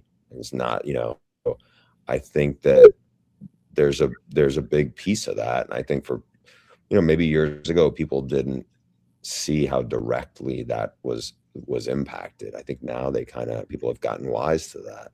And I think it's become probably a little more transparent in that. So we'll see where it's going to go. I mean, feels like, it's going to be a big expansion, and whether people, fans like it or not, or are comfortable with it or not, they're going to do what they think the money is, where the most money is. Bruce, I know, like you said, you work for Fox and cover the Big Ten a lot and all that. But I mean, you've covered for college football for a long time. Are you buying the SEC dynasty is over narrative and kind of the talk after this third straight national title, and now Indiana rather than an Ohio State or Michigan winning it? Or do you think we're just in one of those pockets where things always change? Or is this like, hey, the SEC is not this bulletproof 25-year-long reign of college football dominance? We're not going to see that anymore. Where do you kind of stand on that? I don't think we're going to I don't think it's the SEC's falling apart, but considering what the run we had, where you just outlined it, where it's like, they're going to win 14 in a row. No, I don't think that's happening. Right. I think now all of a sudden it's a much more level playing field with the powers of the Big Ten. I think it's not out of the realm of possibility that if a team, whether it's Miami or Texas Tech at a SEC or Big Ten program, really gets to it and has the right leadership, they can definitely make a national title run. So I think that's different than what it was when it was like Alabama, Georgia every year, and LSU sneaks in, pops in once, every so often. I think we're that. Now, it doesn't mean Texas can't win a national title. It doesn't mean Texas A&M can. It doesn't mean LSU, they spent a ton of money. I wouldn't write the schools off, but I think the fact of like there's seemed to have been an inherent advantage where like it seemed like such an outlier that Michigan won the national title. It's certainly nobody would have guessed Indiana was going to win it. I mean, Ohio State, yeah, that they had like a high-powered SEC program. The other ones, not so much. But now it's different. It's a different world we're living in when it comes to college football. Bruce, thank you for jumping on. Appreciate you getting on the link, and good luck tonight, as I said, and keep doing what you do. It's always good. Thank you. My pleasure. Thank you, guys. Take care. Bruce Feldman, theathletic.com, and Fox best-selling author, Cane Mutiny, Meat Market, Swing Your Sword. That's the one with Mike Leach, and appreciate his time. Yeah, I mean, I think I was misunderstanding what you were trying to say while we were attempting to get him on the air. So I'm glad we clarified on the development part of it, because, yeah, I think there's a lot of benefits to guys being able to make money and to be in college for a little while longer. Said just a little while ago, I'm not in favor of seventh-year guys, but I do see where sticking around, whereas you would have gone to the NFL to just simply make the money quicker. Mm-hmm. Yeah, you're better off not doing that now, and you don't have to do that the way you had to do that. I still maintain that, but I can see the other side of that coin where you do have guys who are just bouncing around. They're never learning anything. They're just going from one paycheck to the next paycheck. And then when it comes time to go perform in front of the NFL coaches, yeah, you're not where you need to be, where you should be, where they expect you to be. So, yeah, you know what, NFL, if you got a problem with it, maybe you can actually throw a bone college football's way for once, because you basically take over all their TV time. You don't really give them much of anything, and in return, they give you the greatest minor league system that you have nothing to do with, really, that could possibly be created for your sport. So I don't feel bad for the NFL that they're not getting the D tackle right away that's totally ready to roll off the assembly line and ready to go. But at the same time, yeah, I can see where that is problematic, that you need a D tackle and there's not a lot of great D tackles. And I don't know if that's like a trend thing, if it's just a year to year, or if that's something where we look up in 5 years and you're like, geez, the lines in the NFL absolutely suck, and it's been bad for a while now. I don't know. I don't think we have enough of a sample size of that, but I wasn't looking at it from that point of view of all the bouncing around. I was thinking more about guys just staying at Texas for 5 years because they can, and because it makes sense to do so, because you'll make $500,000 and you get to play for another year under Sark or something. But yeah, the guys who are on school 3, school 4, I just don't know what good that does for you other than just simply your bank account. And maybe that's what some of those guys are banking on. It's like, I'll make my money now because I'm not going to make it on the next level. But for the guys who have a chance at the next level, they should probably be at least thinking of how much they're hurting their own stock or hurting their own development by just chasing the check all the time. All right. Thank you, Craig. I brought up Mendoza and where you've been at California and what would have happened. He would have probably wouldn't know about JKS just yet. No, that's what okay. would happen. I want to try. I got it in front of me. Can I try it even with the pronunciation in front of me? Sure. Jaron. Yeah. Kebe Sanga. No. Polo today.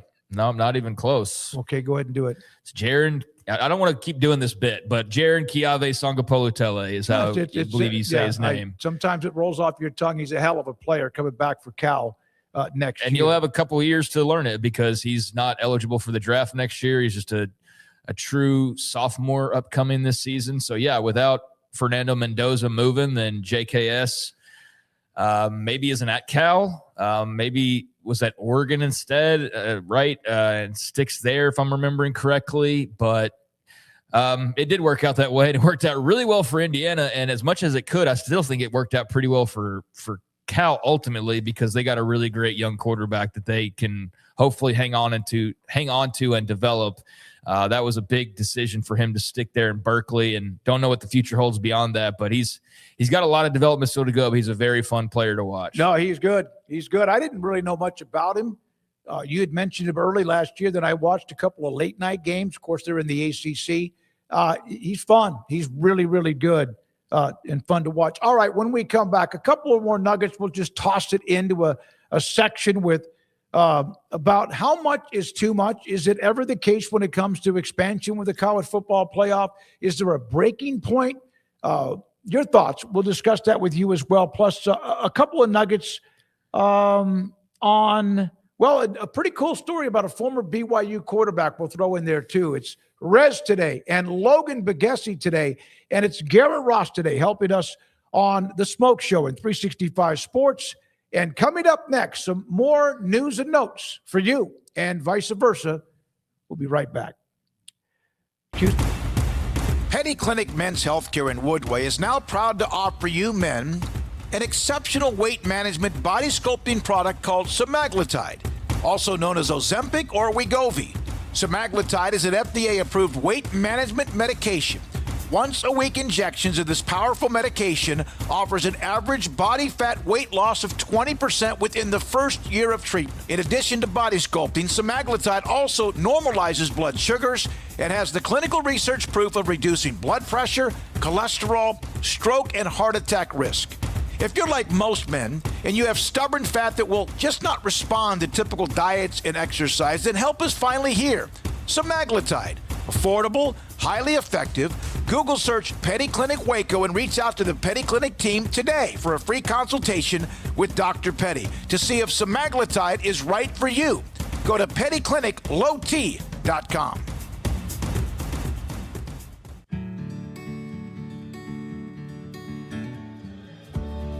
Whatever it is you wrangle, whatever seeds you sow, no matter what you nurture or what you choose to grow, at Texas Farm Bureau Insurance, we're proud to protect all Texans. When you play hard, sometimes you fall hard. Sports injuries require special treatment. At Southwest Sports Medicine and Orthopedics, our team of expert doctors provides athletes and active adults with comprehensive sports medicine care, diagnostics. Whether you're in high school, college, or beyond, we'll help you get back on the field. Call on the team physicians for Baylor Athletics. Call Southwest Sports Medicine and Orthopedics.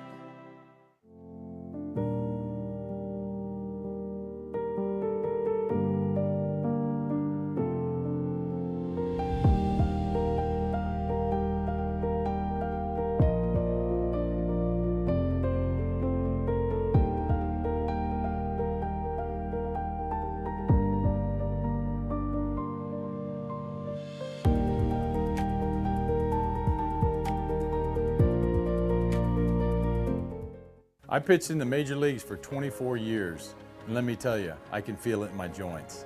Shoulders, elbows, and knees. Trust me, pain doesn't retire when you do. I tried everything to get rid of the pain. Nothing worked until QC Kinetics. Baseball legend Roger Clemens and other patients are getting lasting relief with QC Kinetics regenerative treatments. No surgery. I trust QC Kinetics. You should too. Let's commit to getting rid of all the pain. Schedule your free consultation today. QC Kinetics. Better starts here. From the TFNB, your Bank for Life studio, this is 365 Sports. Presented by IdealMRI.com. Premium quality MRIs, convenient, affordable. That's Ideal. And by Texas Farm Bureau Insurance. We are Texas Farm Bureau Insurance, your insurance provider built by Texans for Texans. And we've been protecting families in our great state since 1952. TFNB, your bank for life, serving Central Texans since 1889. Now it's time for 365 Sports. 365 Sports, and of course, YouTube, the Smoke Show, the 365 Sports channel. And I tell you what, I was watching the last few days, the Twitter feed we have, the one with me on it, the David Smoke Twitter feed. Lots of you there. We appreciate it. Thank you very much. If you're on that feed, send us a note or two or a question if you want. Craig is the one that said, hey, we need to kind of look at that. And it's worked. A lot of people, I mean, a couple of hundred, sometimes even more, 531 today. That's a nice number. It's a nice number. All right, so here's Ari Wasserman. We've had Ari on. He covers college football. On the college football expansion, Craig, there's a tipping point, numbers-wise, with the CFP expansion that will start to diminish interest in the regular season. The problem, you don't know that number until it's too late. SEC Commissioner Greg Sankey said that's all part of the conversation in the room. I mean, yeah, I think that's just kind of stating the obvious. I mean, we've mentioned that several times in the last two shows when talking about the playoff is you could risk alienating some people because they just get to a point where it doesn't matter the way that it used to matter because you've watered it down and you've rendered the regular season, which is so special for people, you've rendered it meaningless. And I know that's already happened with some people. I know that from my own fandom that I still love college football, but I also acknowledge that second loss, a team that I'm rooting against or needing to lose a second game doesn't weigh the same as a second loss used to just a few years ago because 2 spots were then 4 spots, but 4 spots are now 12 spots. So, yeah, the more of a runway, I do think, though, on the counter argument side, it does keep you interested and a lot more teams interested that take that second loss. So I think there's the trade-off is maybe it's not as do or die every single week, which was a lot of fun, but also it would kind of suck if your team was just basically eliminated in week 5. It also allows teams to schedule tougher games, even though I know there's a whole conversation about that as well. Sure. But I think it does allow you to schedule Ohio State and not necessarily be dinged for it. I think Texas was a unique example last year, and I don't think that's just as clear. Like, well, we shouldn't play Ohio State. We'd be in the playoff. Again, that's kind of a separate deal, but I think it gives you the room to, outside of that Texas example, lose a game like that and still be okay in the long run. Although we saw it in Notre Dame, Miami as well. Like, I think that's going to be a continued conversation that's interesting of like these big, massive non-con matchups. And at the same time, what is every TV network trying to push? The biggest games possible. So something's got to give there. But yeah, I mean, it keeps you more involved, I think, for deeper into the season for more teams than before, but it also does at least lessen the every week matters like so intensely. But it's an okay balance right now. It's not going to necessarily be an okay balance if, yes, you suddenly go, everybody in the top 25, except for you, number 25, not you, but everybody else, you're all in the playoff. And doesn't matter if you got 3 losses, 4 losses, whatever, you're all in the playoff. I mean, yeah, I can see where that would not be as entertaining or fun or dramatic. And what would be the point of the playoff show? Like, well, we'll start off with who got number 24. I guess there'd be some drama for like Iowa State and Charlotte and North Texas or something. But yeah, I do think you can water it down to the point of people not necessarily being turned away, but just not caring as much about the sort of sudden death feel that college sports has. So yeah, I'm in agreement on that. I think 24 is pushing it a little bit too far for my taste. I like 16 if you're going to expand, because I know you're going to expand. So since you're going to expand, if it was up to me, I would do 16. I think get rid of the first round buys and just have everybody play the same amount of games, all home games in the first round, or even first couple, whatever you want to do there, would be fine with me. But I wonder, like, when we get to 24, like, how far away are we at that point from 32? Oh, I mean, really, though. I mean, remember, there'd be so many more games. It was just play out the season, and somebody might win a co-national title or get left out. And now, then it's 4, then it's 12. Which is what a lot of people predicted was going to happen, was as soon as you gave an inch, they'd take a foot. And we are seeing that, although I think it's happening a little bit slower than anticipated, because now here we are and we're getting another year of 12. So they've actually held steadier than a couple years ago when you thought they were going to do it for 1 year and then just immediately go to 16. That hasn't been the case. So I'm glad that it's been able to breathe a little bit. I think 12 is actually still pretty. I think 12 from like an interest standpoint is actually really damn interesting, because you have the Notre Dame scenario, you have the Texas scenario, you have like how like some of those storylines work out there at the end. And maybe they wouldn't be as controversial if they didn't set themselves up for controversy with asinine explanations on national television. But that's where you get rid of the playoff show, and or at least take some of the episodes off the air where we don't have a handful of them, we have a couple of them. I think you could, there's just an element of drama there with just that amount of teams, that the bigger you get, the less and less the drama, and the less of like everything feels like it matters so much. It's just like, oh, well, we lost our third game, but we got the right logo on our helmet, so we'll be fine. We'll be in the playoffs. You know what I think has been healthy? Last year, it was Texas left out, along with what you mentioned, Notre Dame. There's been years. Alabama 2 years ago. But they're all in under this new one. My point is, I think I think it's healthy. Because there was that, man, if you're not one of them, and I think it's healthy. One of the things about the college football playoff is that they're never been more popular, but I don't want that Texas-Ohio State game in September to be irrelevant. I want that to mean something. That doesn't mean if you lose, you're out. You're not. But I love the September non-conference games. Well, last year it did mean something, because it wasn't the reason why Texas got left out, but it was part of the reason, because it gave them another loss, and then you added a couple more to that, and then they didn't have as strong of a case as the committee saw fit to put them in the playoff to some level of controversy. But yeah, if you suddenly open this up to 24, well, Texas is in, Notre Dame's in.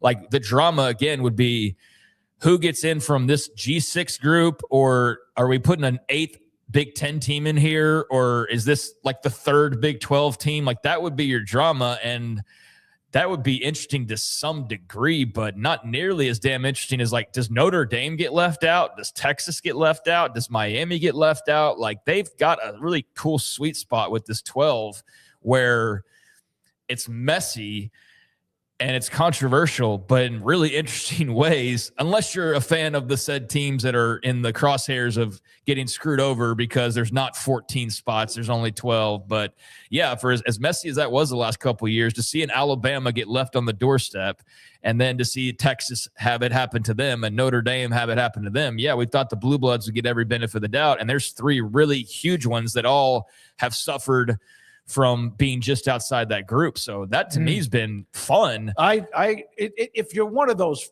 teams that you love, that is not fun. But I think for college football, that has been healthy. I have.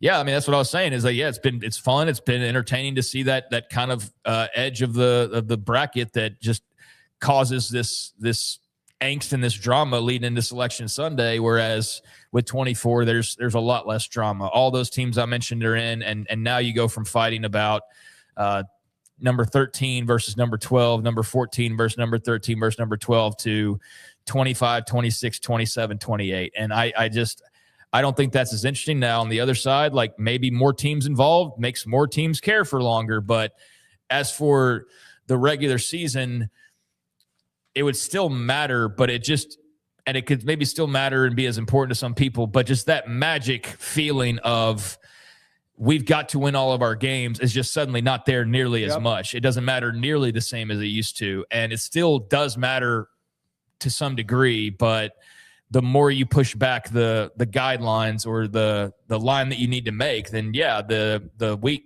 loss or the week 3 loss matters half as much as it did before. The week 6 loss matters less than it did before. And then even that 3rd or 4th loss, maybe it still doesn't even matter. You're still in the playoff regardless. So I don't love that part of the expansion of the playoff. I do like the cleanliness of just the 16, though. Like I said at the beginning, I'd be all for that. But yeah, I just know if we go to 24, and people predicted this, all right, if we go to 4, we're going to go to 12, we go to 12, we go to 16, go 16, 24, 24, 32. It's like, yeah, at what point does it stop? Because if you go to 24, then I think 32 is probably inevitable after that. Yeah, and I'm afraid you're correct on that. So let's go to some of the discussion in the chat room. What stories? Rez, go to the one with Heather Dinich on college football executive director Rich Clark, if you don't mind. We've discussed the playoff quite a bit. This was one of his comments from yesterday at the end of the day. Rich Clark saying it's not unrealistic that the college football playoff could figure out a way to do 16 or 24. We could figure out ways to make it happen, but what are the give and takes that you have to make it happen? Something has to give, and that's what maybe the Big 12 wants this, but they'll do this. Or if we do this, we want this. The SEC going to 9 conference games was one that maybe people thought, okay, well, now they'll want to expand a little higher. Well, they do, but they want to go to 16, not 24. And that's part of that give and take that I don't know if they ever will agree, but they are going to go to 16 sooner than later. I mean, they're going to agree on something eventually. They're going to have to. The TV networks will force them into it. We do this song and dance every year where it's like the summertime and the playoffs haven't been decided for the next 5 years, and we act like the sky's falling and the sport's falling apart. And I'm not there at all yet. I think it'll get figured out when it needs to. I think it'd be one thing if the system was a total mess and the playoff has absolutely sucked and they're like finding a reason to help alien TV ratings, but they're not. They're just trying to figure out how greedy they want to be and what makes the most sense for each party. So, yeah, I mean, like I can guarantee you next year that we'll be having this conversation and it'll be like, well, Rich Clark says, and there's a deadline in December. Okay, they'll meet it or they won't. Yeah. Who gives a, you know what? I mean, if they don't, cool. We get 12 for a 4th year. I'm totally fine with 12. I mean, hell, I definitely want 12 more than I want 24. So I don't need them to agree on anything.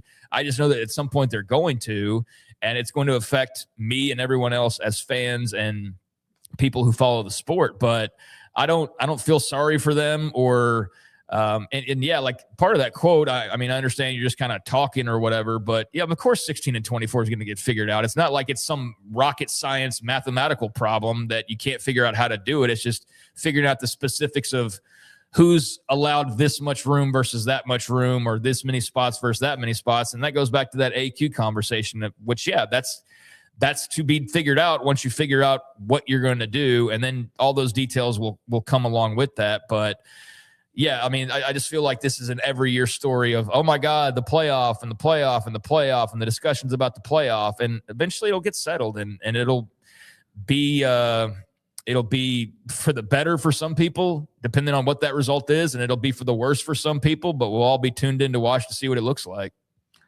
Yeah, we cover it because that's what we do. I was bringing up Rich Clark since he's the executive director, and God knows he probably walks out of that meeting, wants a stiff drink if he drinks, or just puts his head between the door of his hotel room and slams it because he watches what's going on. But it's, I don't think so because it's not that big of a deal. I think joking. Okay, well, yeah, I just don't think it's that serious. It's April 23rd. I think the topic is interesting, but I think like this feeling of urgency, I don't feel that. And I don't think anybody outside of maybe Rich Clark and the conference leaders should feel that, because it's not up to us. But yeah, it's definitely interesting. It's just, so what? They're in their 5-star hotel room. They're having a tough time deciding on how much more money they're going to make. I don't really sympathize with that too much. By the way, from Roger the Dodger, there is absolutely a breaking point at 16. So that's 16. That's his feedback. Yeah, I mean, I think again, if you're just saying like the whole top 25 gets in outside of 25, like that just sounds stupid, right? It just feels and sounds stupid. Whereas, like I said, with 12 and to some extent with 16, at least there's some drama. At least there is some drama. Now I know that the argument would be, well, when we went from 4, the conversation was about 5 and 6, and then that conversation became about 13 and 14, and then we go to 24, it'll be about 25 and 26. But that's just a way less interesting conversation, because now you're talking about a team that's not even in the top 25 necessarily that we're arguing about to get and be deserving of a spot in the postseason for a shot at a national title. So yeah, the deeper you go there, the less intriguing the drama at the end of it is, where you're like, well, I don't think any of these teams deserve to play. Like, honestly, if we get to the 2014 playoff, whoever gets left out, I'm not going to have any sympathy for. It's like, you lost at least 2 games, if not 3 games. So sorry, Texas State or North Carolina or Virginia Tech or whoever, like, you didn't deserve it. Whereas I think now with 12, there's still compelling arguments where it's small enough that, yeah, you can say, damn, Miami got screwed. Alabama got screwed. Texas got screwed, or whatever. Yeah, I'm not going to feel that same way about the 26th team in the country getting screwed by not being able to be a part of this massive playoff. So, yeah, I do think there's a breaking point as far as the interest that the playoff creates and the drama it creates just not being there once there's not really a whole lot of legitimate drama to be found. All right, we've got Craig's off the radar in the very next segment. Oh, by the way, don't worry about Rest putting it up on the screen. Pop Isaacs, remember him at Tech, then A&M?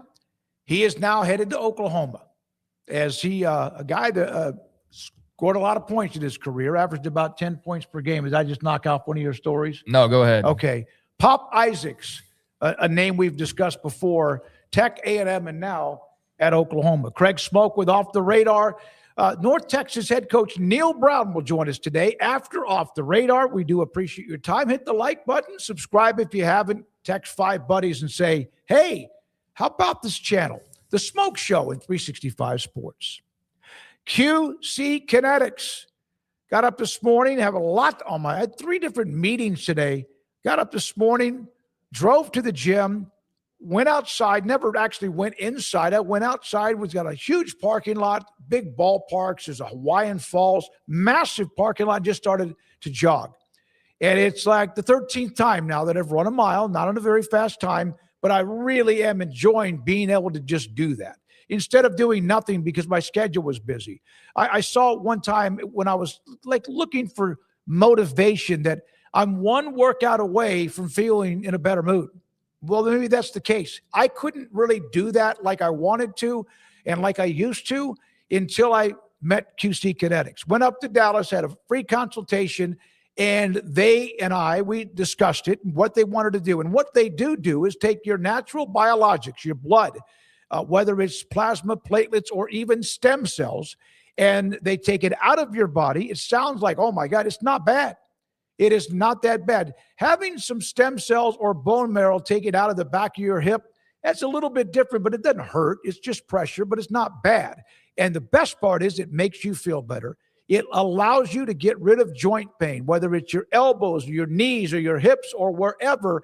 And it's done that for me. I used to get out of bed and immediately there was a tug, an ache in my hip, gone. I now am able to do some things that I want to do, and it's also great. And I feel better. I want you to feel better. If you now are having people discuss surgery before you do, contact QC Kinetics. The number's on the screen. Dallas 972-972-8610 and Houston 713-913-5285. It is QCkinetics.com. It's time to compete against yourself, finding too many excuses not to work out combined with bad eating habits, and Waco Regional Tennis and Fitness can help reach inside your competitive soul. Discipline, getting results you've only dreamed about, personal training, group exercise classes, and even a tanning bed, world-class tennis facility, and pickleball courts and lessons available. Waco Regional Tennis and Fitness, spacious, clean workout rooms, free weights, state-of-the-art technology, weight training equipment, and no intimidation. It's time for you to react today, not tomorrow, at Waco Regional Tennis and Fitness on Lakeshore Drive in Waco.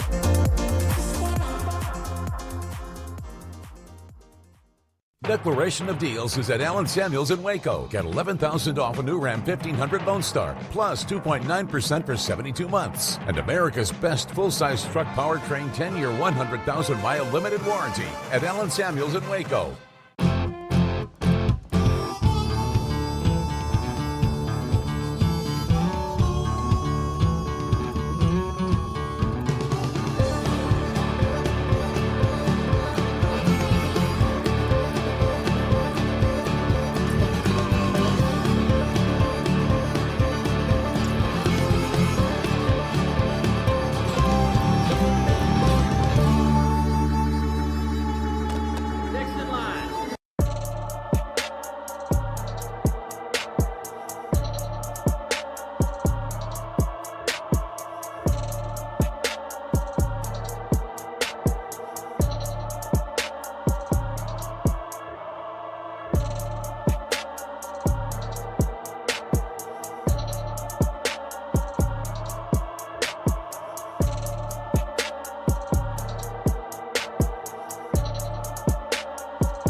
It's time for Craig Smokes Off the Radar.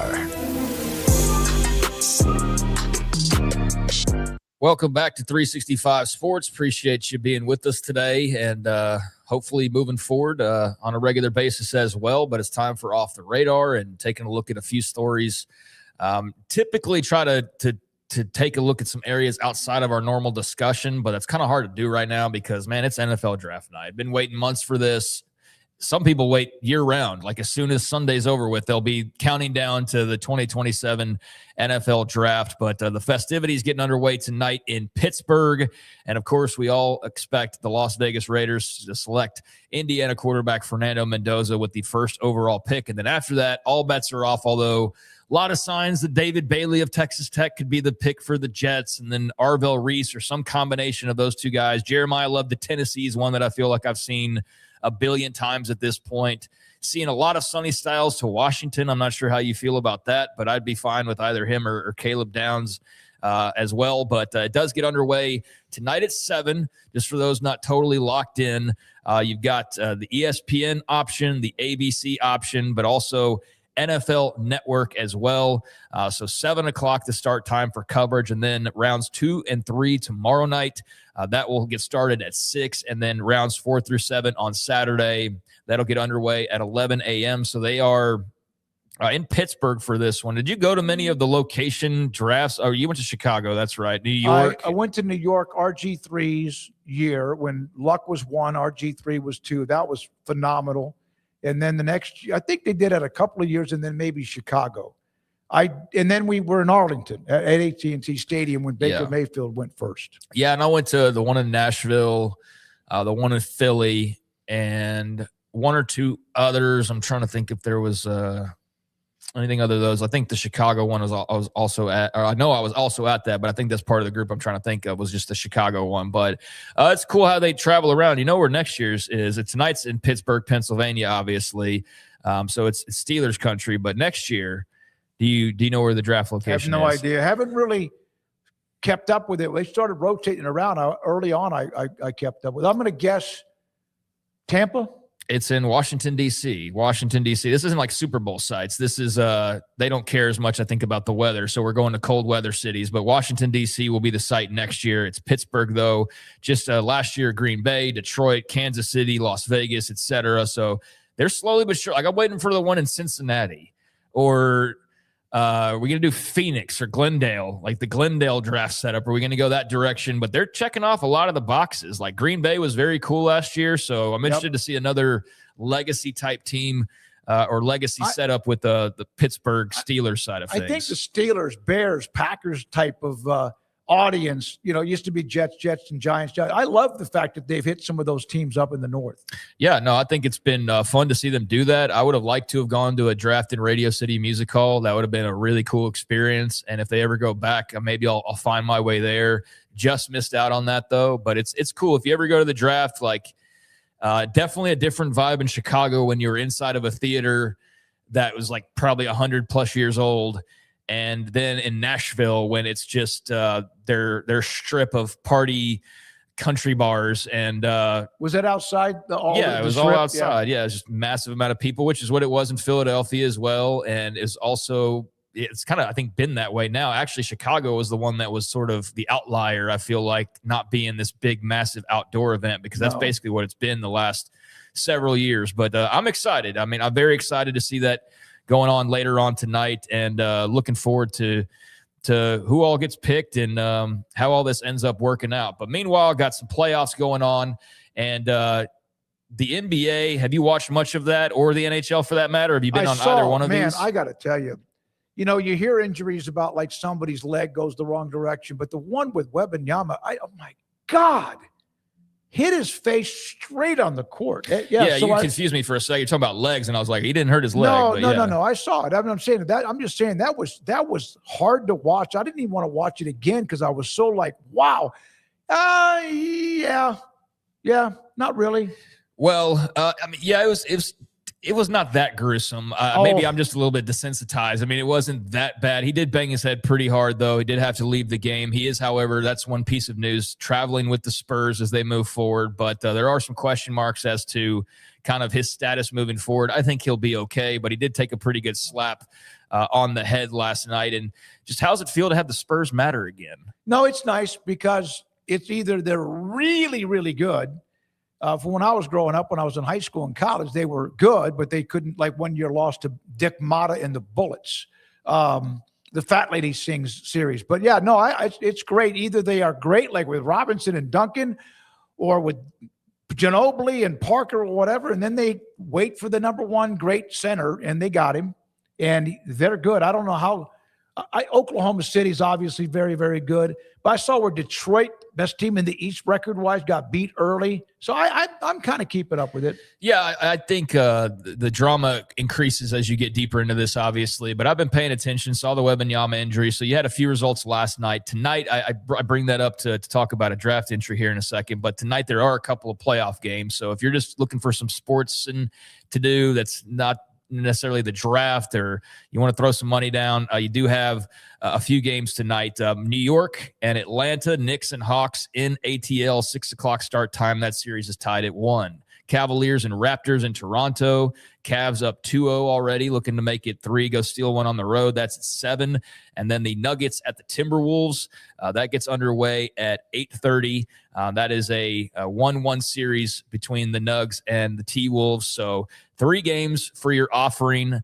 2 of those series tied at 1 apiece, and then the Cleveland-Toronto trying to get on the board there. What's interesting about that, and has been interesting to kind of track throughout this playoffs, which is part of why I bring it up, other than just kind of throw out off the radar. Obviously, not a lot of people are necessarily tuned into the NBA playoffs that watch our show, but it's really interesting as there's this whole conversation about streaming, and the NFL's pushing back against the government because they're being really pushed back on in the way that they're negotiating their deals and how fractured it's making the viewing experience. And so the government's starting to get a little involved and say, hey, what are y'all doing over there?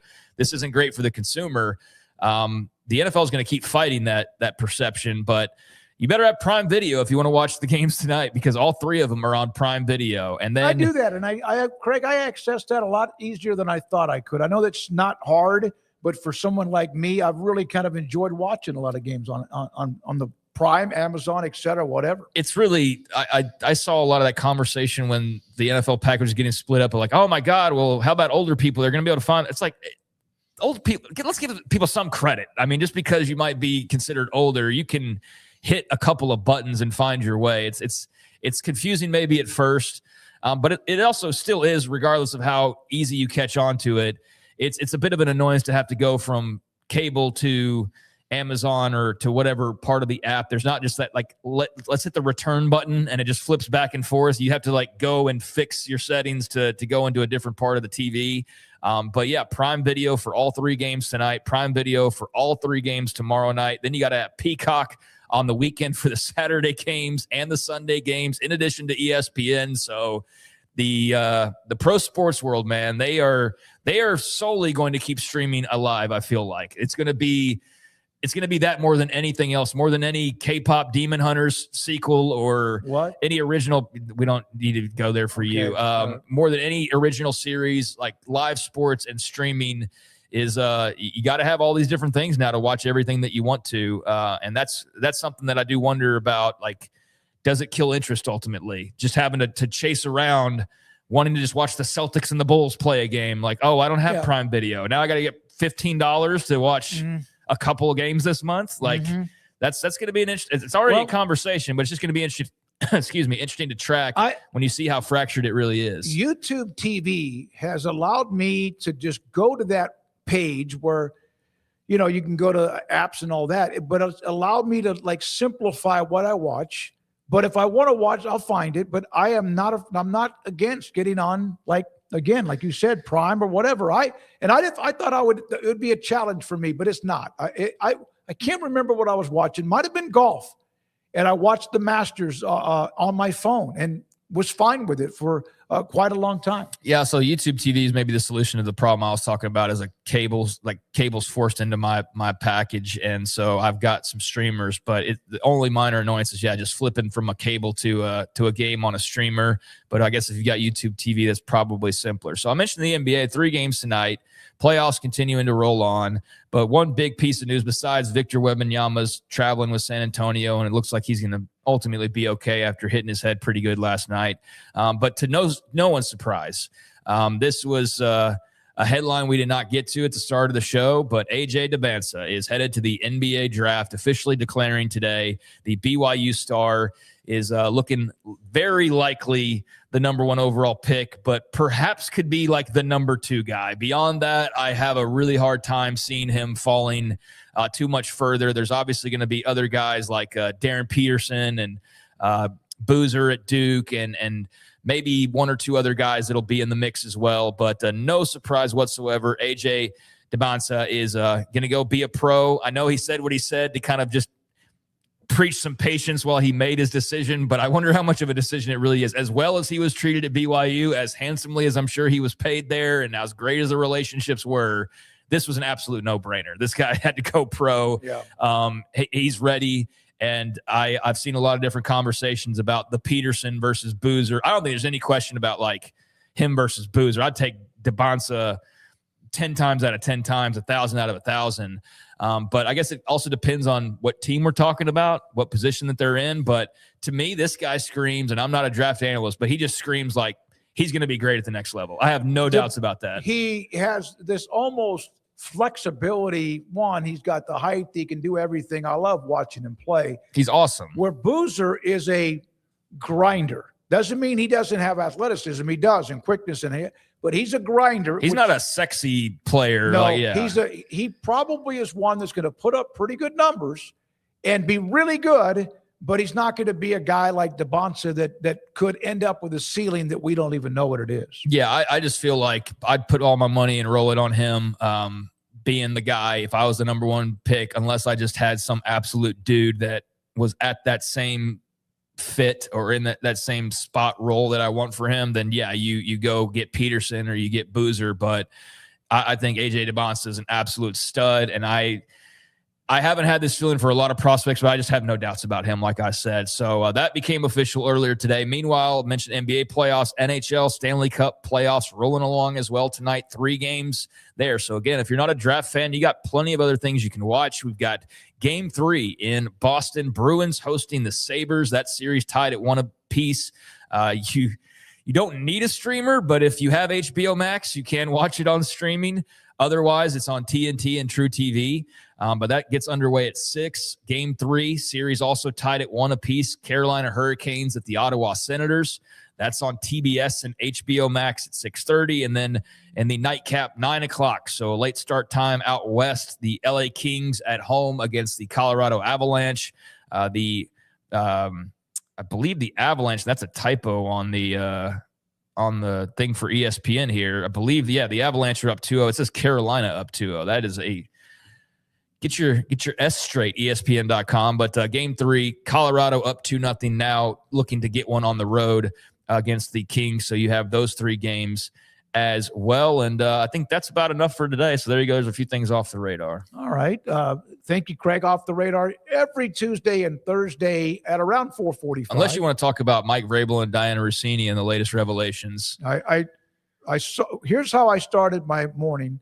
Get up, get ready. I usually have everything already in my gym bag, and then I have clothes that I'm going to wear, slacks and a golf shirt in the car. What color are your socks? Please tell us all of your details. So I'm pretty good about matching colors. Good. But I was brushing my teeth and I was getting ready, and then I saw that he was going to take the 3rd day of the draft off. And I had no idea why. I didn't even think, I didn't care. I was like, oh. And then I saw the part about needing counseling or whatever. Mm-hmm. And I was like, well, why wouldn't he just, I understand the 3rd day is not as big, but it is big. It's like more players take it. And then I got into what else, the reason with the pictures that somebody, the New York Post or whatever, posted.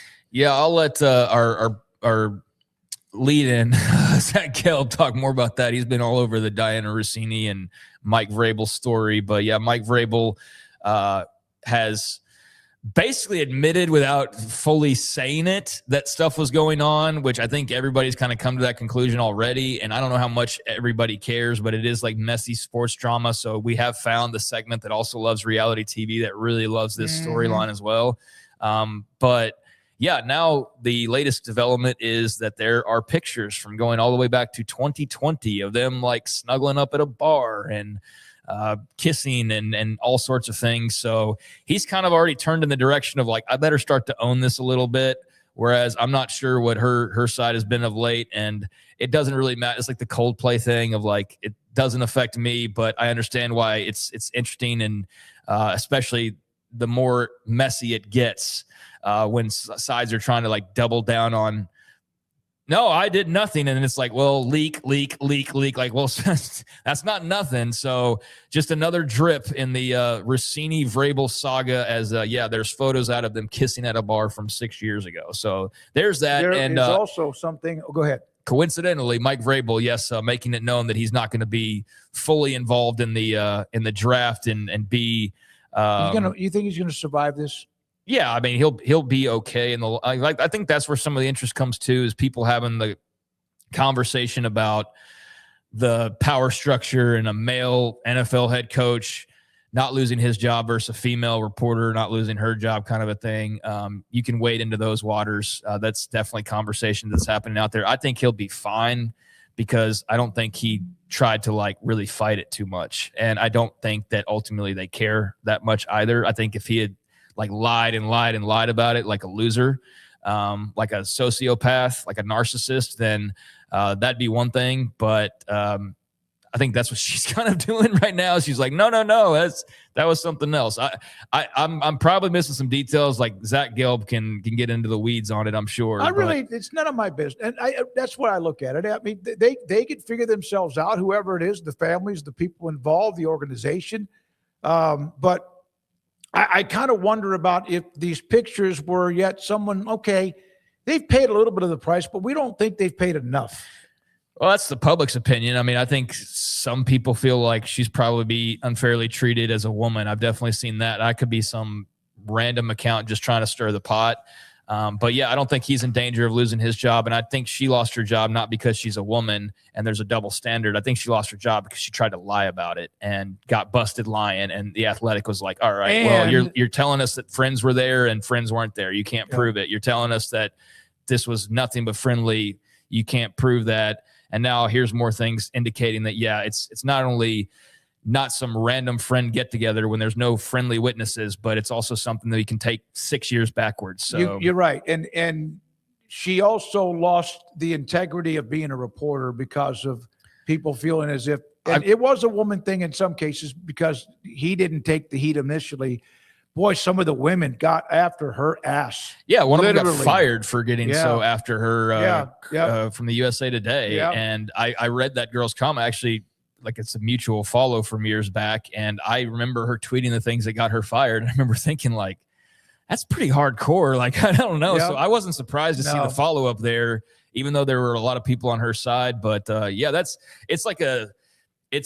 a topic that I think is just messy enough that it keeps fueling its own fire.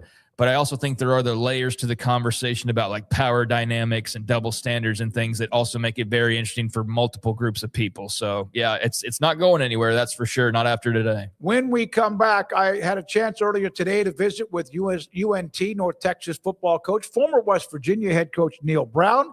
That is next. And this is the Smoke Show on 365 Sports. It's time to compete against yourself, finding too many excuses not to work out combined with bad eating habits, and Waco Regional Tennis and Fitness can help reach inside your competitive soul. Discipline, getting results you've only dreamed about, personal training, group exercise classes, and even a tanning bed, world-class tennis facility, and pickleball courts and lessons available. Waco Regional Tennis and Fitness, spacious, clean workout rooms, free weights, state-of-the-art technology, weight training equipment, and no intimidation. It's time for you to react today, not tomorrow, at Waco Regional Tennis and Fitness on Lakeshore Drive in Waco.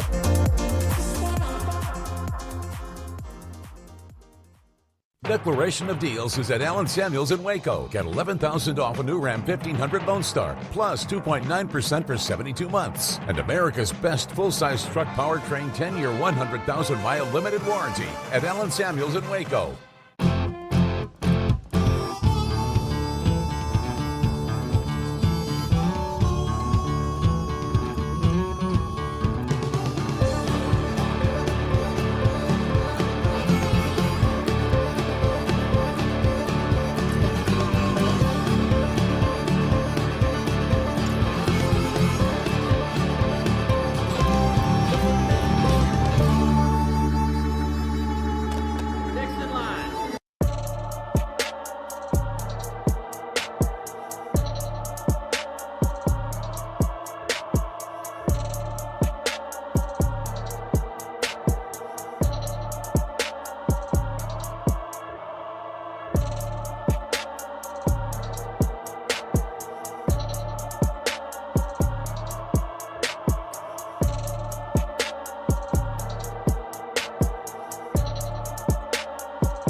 Head football coach at the University of North Texas, David SMOAK, and this is the Smoke Show on 365 Sports. Thank you very much for your time. When you arrived, I was told this, that when people come to a program, they hear different terms of what they call it. You want to make sure everyone thinks this is a reload with what you're doing at North Texas. I've heard that, and not a renovation or rebuild or whatever. Your thoughts about that and in a positive way, what that means? Yeah, we feel like we're just reloading the roster. You know, they're coming off the best year in school history last year, and credit to Eric Morris and his staff and that great group of players there. But we feel like that's the start, and that's the foundational piece here at North Texas, and we want to build off that. And we went out and signed 54 transfer student athletes during the portal, and we feel like that we're reloading the roster. We have the resources here, and we want to be competitive in the American Conference, not only this year, but for years to come. Neil, when you bring that many in, I remember when all this started, I remember when Dion had to completely change his roster, and others have well, and you're not the only one. How often or how long, and do you almost go back to the old school ways of high school football, putting tape on the front of the helmets to know who the heck they are? No, we don't slide back that far. I think it's on us.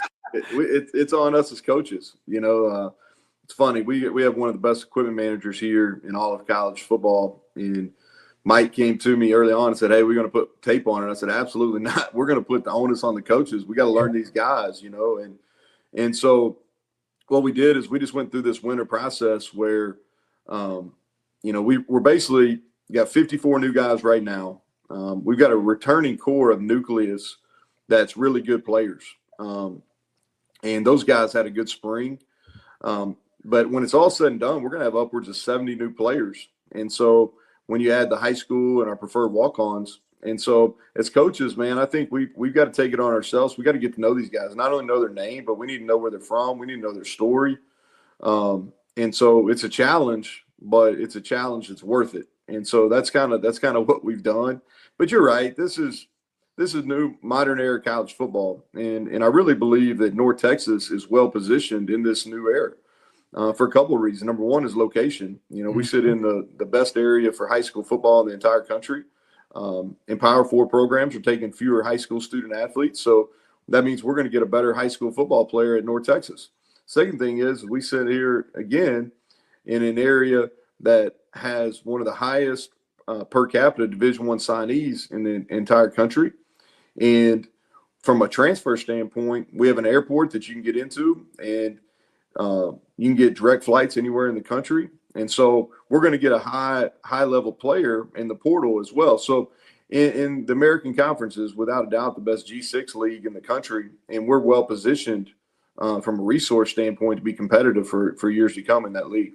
No, the U.S., there's conferences around the country, but the American Conference has fed, even as you know, the Power 4 conferences because of people's interest in them. Is there a difference in coaching at what now is 6? You were at Troy and coach at now North Texas and coaching what is FBS or Power 4 football. Is there a difference in that? Nah, coaching's coaching, and I believe this, and I don't think it matters if you're high school, junior college, G6, Power 4.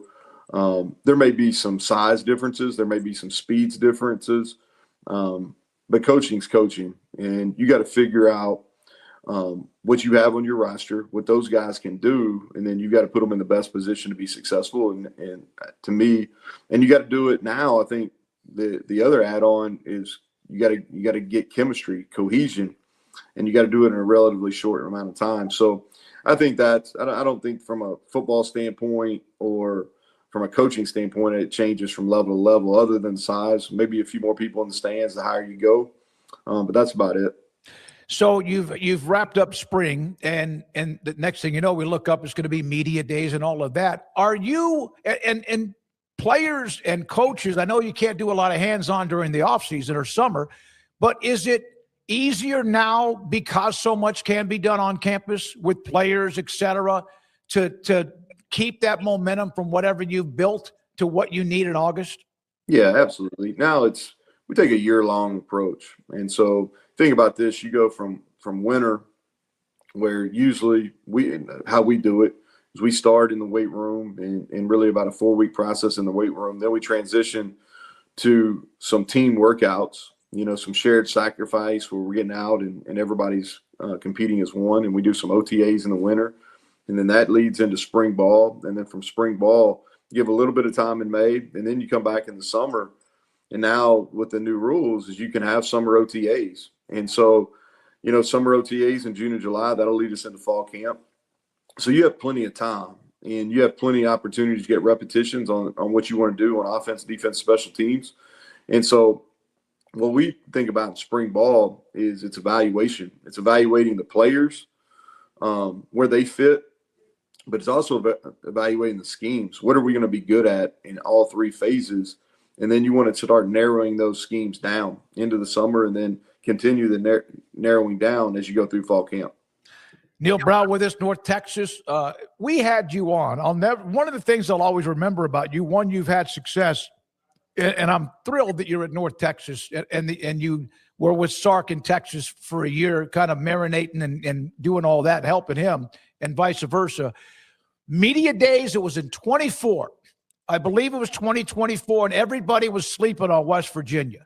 And you came to our table on Media Row, and we started discussing your team. And you had this look in your eye, and you were talking about your offensive line.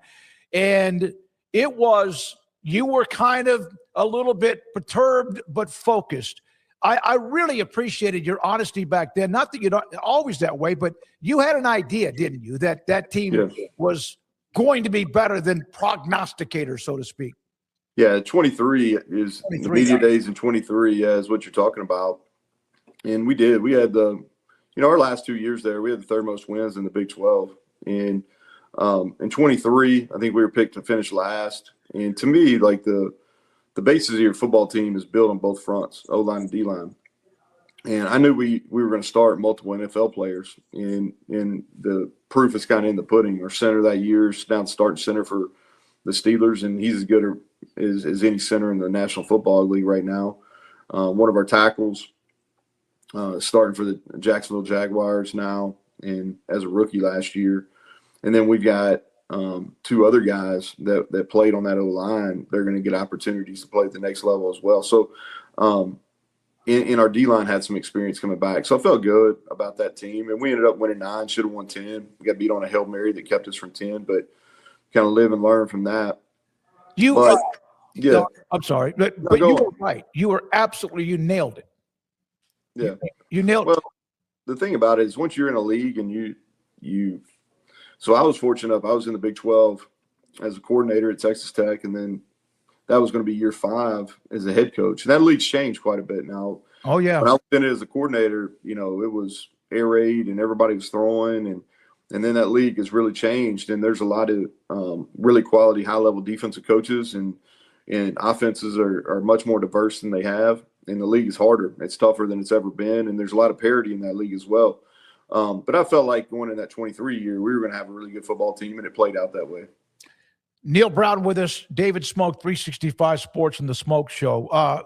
What's it like trying to manage college football as a head coach with all the unknown moving parts? One day it's this, the next day it's that. I mean, it seems like every day there's either a hearing, a lawsuit, or somebody questioning what's going forward. What's that like? Does that get in your head a little bit? Well, the way I like to say it, and I've said this before, is I come from a basketball background, so I grew up in the state of Kentucky, and it reminds me of this because each basketball game is officiated a little bit different, and you got to figure it out early. There's going to be some games where you're allowed to hand check. There's going to be some games where anytime you put your hand on somebody, it's going to be a foul. But the good teams and the good players figure that out early, then they play by those rules for the rest of the game. And the great ones have success each and every, regardless how the game's officiated. And I think that's what we're caught on as coaches now is you learn the rules, and even though the rules are probably going to change, you got to play by that. And so the rules are what they are in the current year we're in 26. Now they very well may be different in 27, but you learn to play by the rules in 26, and you try to find the best way to put a competitive team on the roster. You coach them up as well as you can. You hire great staff. You love up on them, and you get ready to go play. But I think that's what it is. The rules are changing. We're in a time of and really we built this system. The college sports has had issues for a really long time. We're a high spectator sport. For the average fan, the product on the field hasn't changed. People still go. It's still I think it's probably in the top 2 or 3 most watched sporting events in the entire country. And so the interest level is extremely high. Just the rules are changing, and in some cases there's not any rules. And so you just kind of learn to manage it and go do the best you can. Yeah, it's more popular now than ever before with the ratings and all of that as they try to move forward. You're at a G6. You have been, as I mentioned, West Virginia. You mentioned Tech. Do you look at the college football playoff differently now that you're a part of the American Conference rather than being a part of where you were at the Big 12? No, I don't think so. I always felt like, regardless of where I was, I felt like the G6 deserved a seat at the table. And who knows what college football looks like or what the divisions look like in 10 years or 5 years even. But right now, the role of the G6 plays an incredible role. You think about it. Look at from out-of-conference games. There's a ton of G6 versus Power 4 out-of-conference games. Where those games come from if the G6 isn't in existence. Look at the rosters across Power 4. Look how many G6 players. We had upwards of 20 to 25 off North Texas's team last year. They're now playing Power 4 football. Where do those guys come from if they're not getting developed and cultivated here at the G6 level? So I believe that the G6 has earned that opportunity, and they deserve a shot at the party, at the playoff. And what we're trying to do here in North Texas is every day to put ourselves in a position to go win the American. And we believe if you can win the American, then it's the best conference, and the winner of the American deserves a seat. Taven Jackson, Chasten Didup, and also Chris Jimerson Jr., North Crowley. I remember him. I cover high school football a ton. Led them to a state championship with what they've done of late. Where are you? Jackson's been at Tennessee, Indiana, UCF, and now North Texas. Did you recruit him when you were at West Virginia? Did you know him already? And where are you with your quarterback play? Yeah, we knew Taven. So Taven, we recruited at West Virginia. You know, he was one of the top quarterbacks in the country coming out of high school. Great basketball player, comes from an extremely athletic family. His uncle's actually the receiver coach at Texas. And so we knew of Taven. And I really believe Taven's best football is in front of him. He did some really good things at Central Florida last year. We're fortunate to get him. And then you think about both Dida and Jimerson. They're both products of two of the best high school programs in the Texas. You know, Chasten had a great career at Lake Travis, and Hank Carter's done a tremendous job. And Mangino there's the offensive coordinator. You know, so he's been really well coached. And then Jimerson, you know, Ray Gates, who's on our staff now, was the head coach for North Crowley, and he led that group to a state championship. And so we feel like we have three quality quarterbacks, we can win games with in the American. Highly competitive spring. That spring's going to continue to roll over into summer and fall camp. And whoever wins the job, we feel really confident that we're going to be good enough at that position and on offense to be able to compete for a championship. Neil, you have had all these practices, and now you have this gap, although you said it's 24/7, 365 days a year. Did you, and this is kind of I know it's kind of boring, but vanilla question, but do you feel like you accomplished what you had with this being your first spring and only being on campus for a few months? Yeah, I feel good about it coming out. I think you talk to most coaches, they're going to say the same thing. But, you know, we went with objectives, you know, and our objectives, and I kind of mentioned these earlier, is we want to evaluate our players. We feel like we have a much better understanding of what our players can and can't do. And we have a much better understanding of the guys that are on our roster currently who can help us right away, and who's going to be guys that are maybe developmental guys, who are guys that are going to be special teams core players. But those evaluations through 15 practices were accomplished. We were able to get a ton of 11-on-11 work. That was kind of our emphasis. We wanted to play a lot of live football, and we were able to do that. And so we've got a bunch of reps in all the schemes, on offense, defense, special teams. We've been able to narrow that down. That's kind of the process you go through in May, is you go back and you evaluate the cut-ups and you figure out, okay, we were really good at this, we weren't good at this. You know, because each team's different. You know, each unit, offense and defense, year to year is different. And so we were able to get a lot of scheme reps. We got a much better understanding of who we're going to be in the fall. And the last thing for us was growing together. You know, this is a unique situation. We have so many new guys, so many guys coming from different ways, from different places. It's important for us from a cohesion and chemistry standpoint to really grow together, and we were able to do that. So we still got a lot of work to do. I'm glad we got these OTAs in the summer. We need the summer workouts. But I feel much better now than I did the first week of January.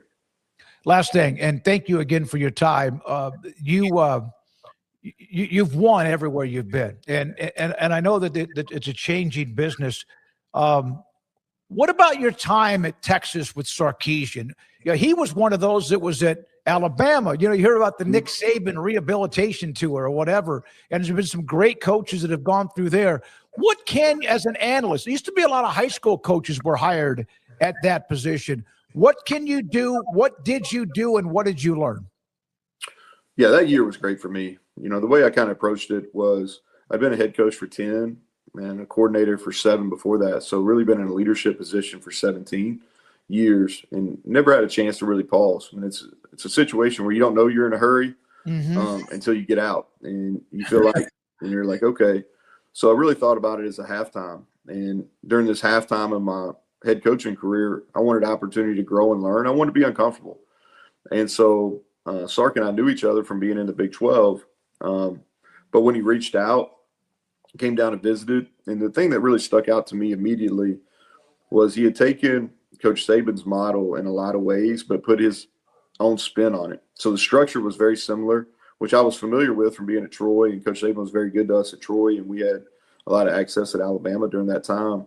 So the structure of the program was very similar to Coach Saban, but he put his own personality on it and culture. And so I wanted to be around that.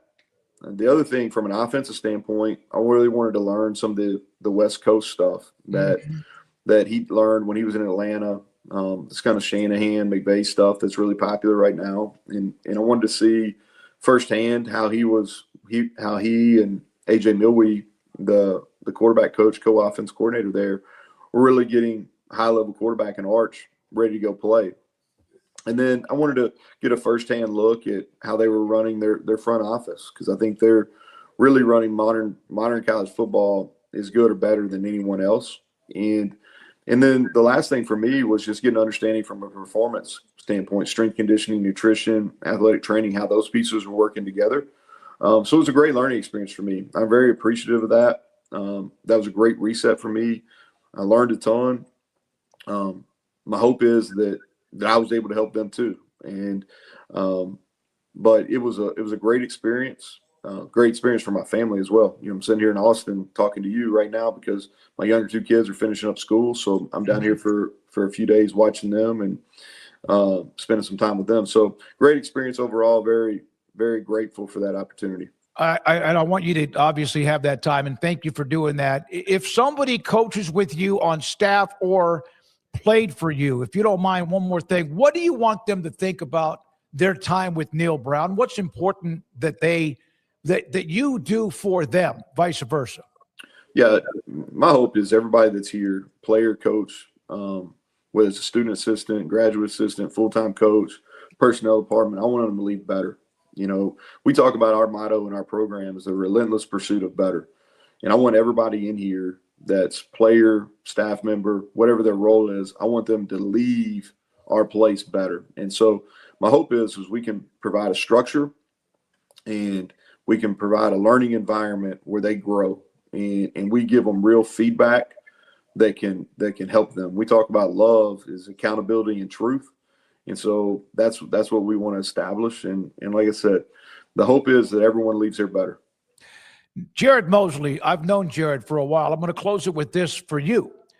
Neal has been awesome human being, and one of the most organized and intentioned coaches I've ever worked with. Does a great job of making connections with people's fans, giving quality time to donors in the community. He has been a nice breath of fresh air. Not that Eric wasn't. He did a great job. But that's something from your AD about you in a short amount of time. That says quite a bit. Yeah.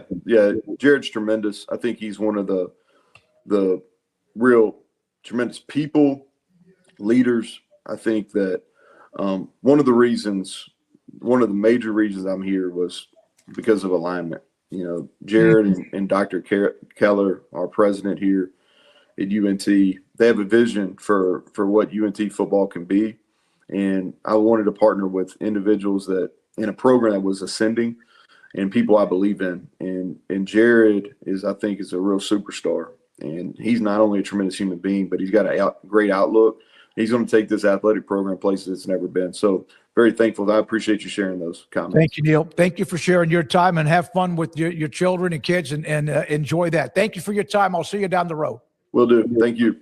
Neal Brown, head football coach at North Texas. David SMOAK, the SMOAK Show on 365 Sports. All right, thanks to North Texas, Doug Waters, for putting that together, the time together. Great to have him on the show. I brought up Craig was 23 when he had that team ranked dead, or at least picked dead last, and he gave us that look about the offensive line being seasoned. And then he mentioned a couple of those 3 guys are starting in the NFL right now. That was good to know. All right, we go straight today to the wheel, and let's spin it.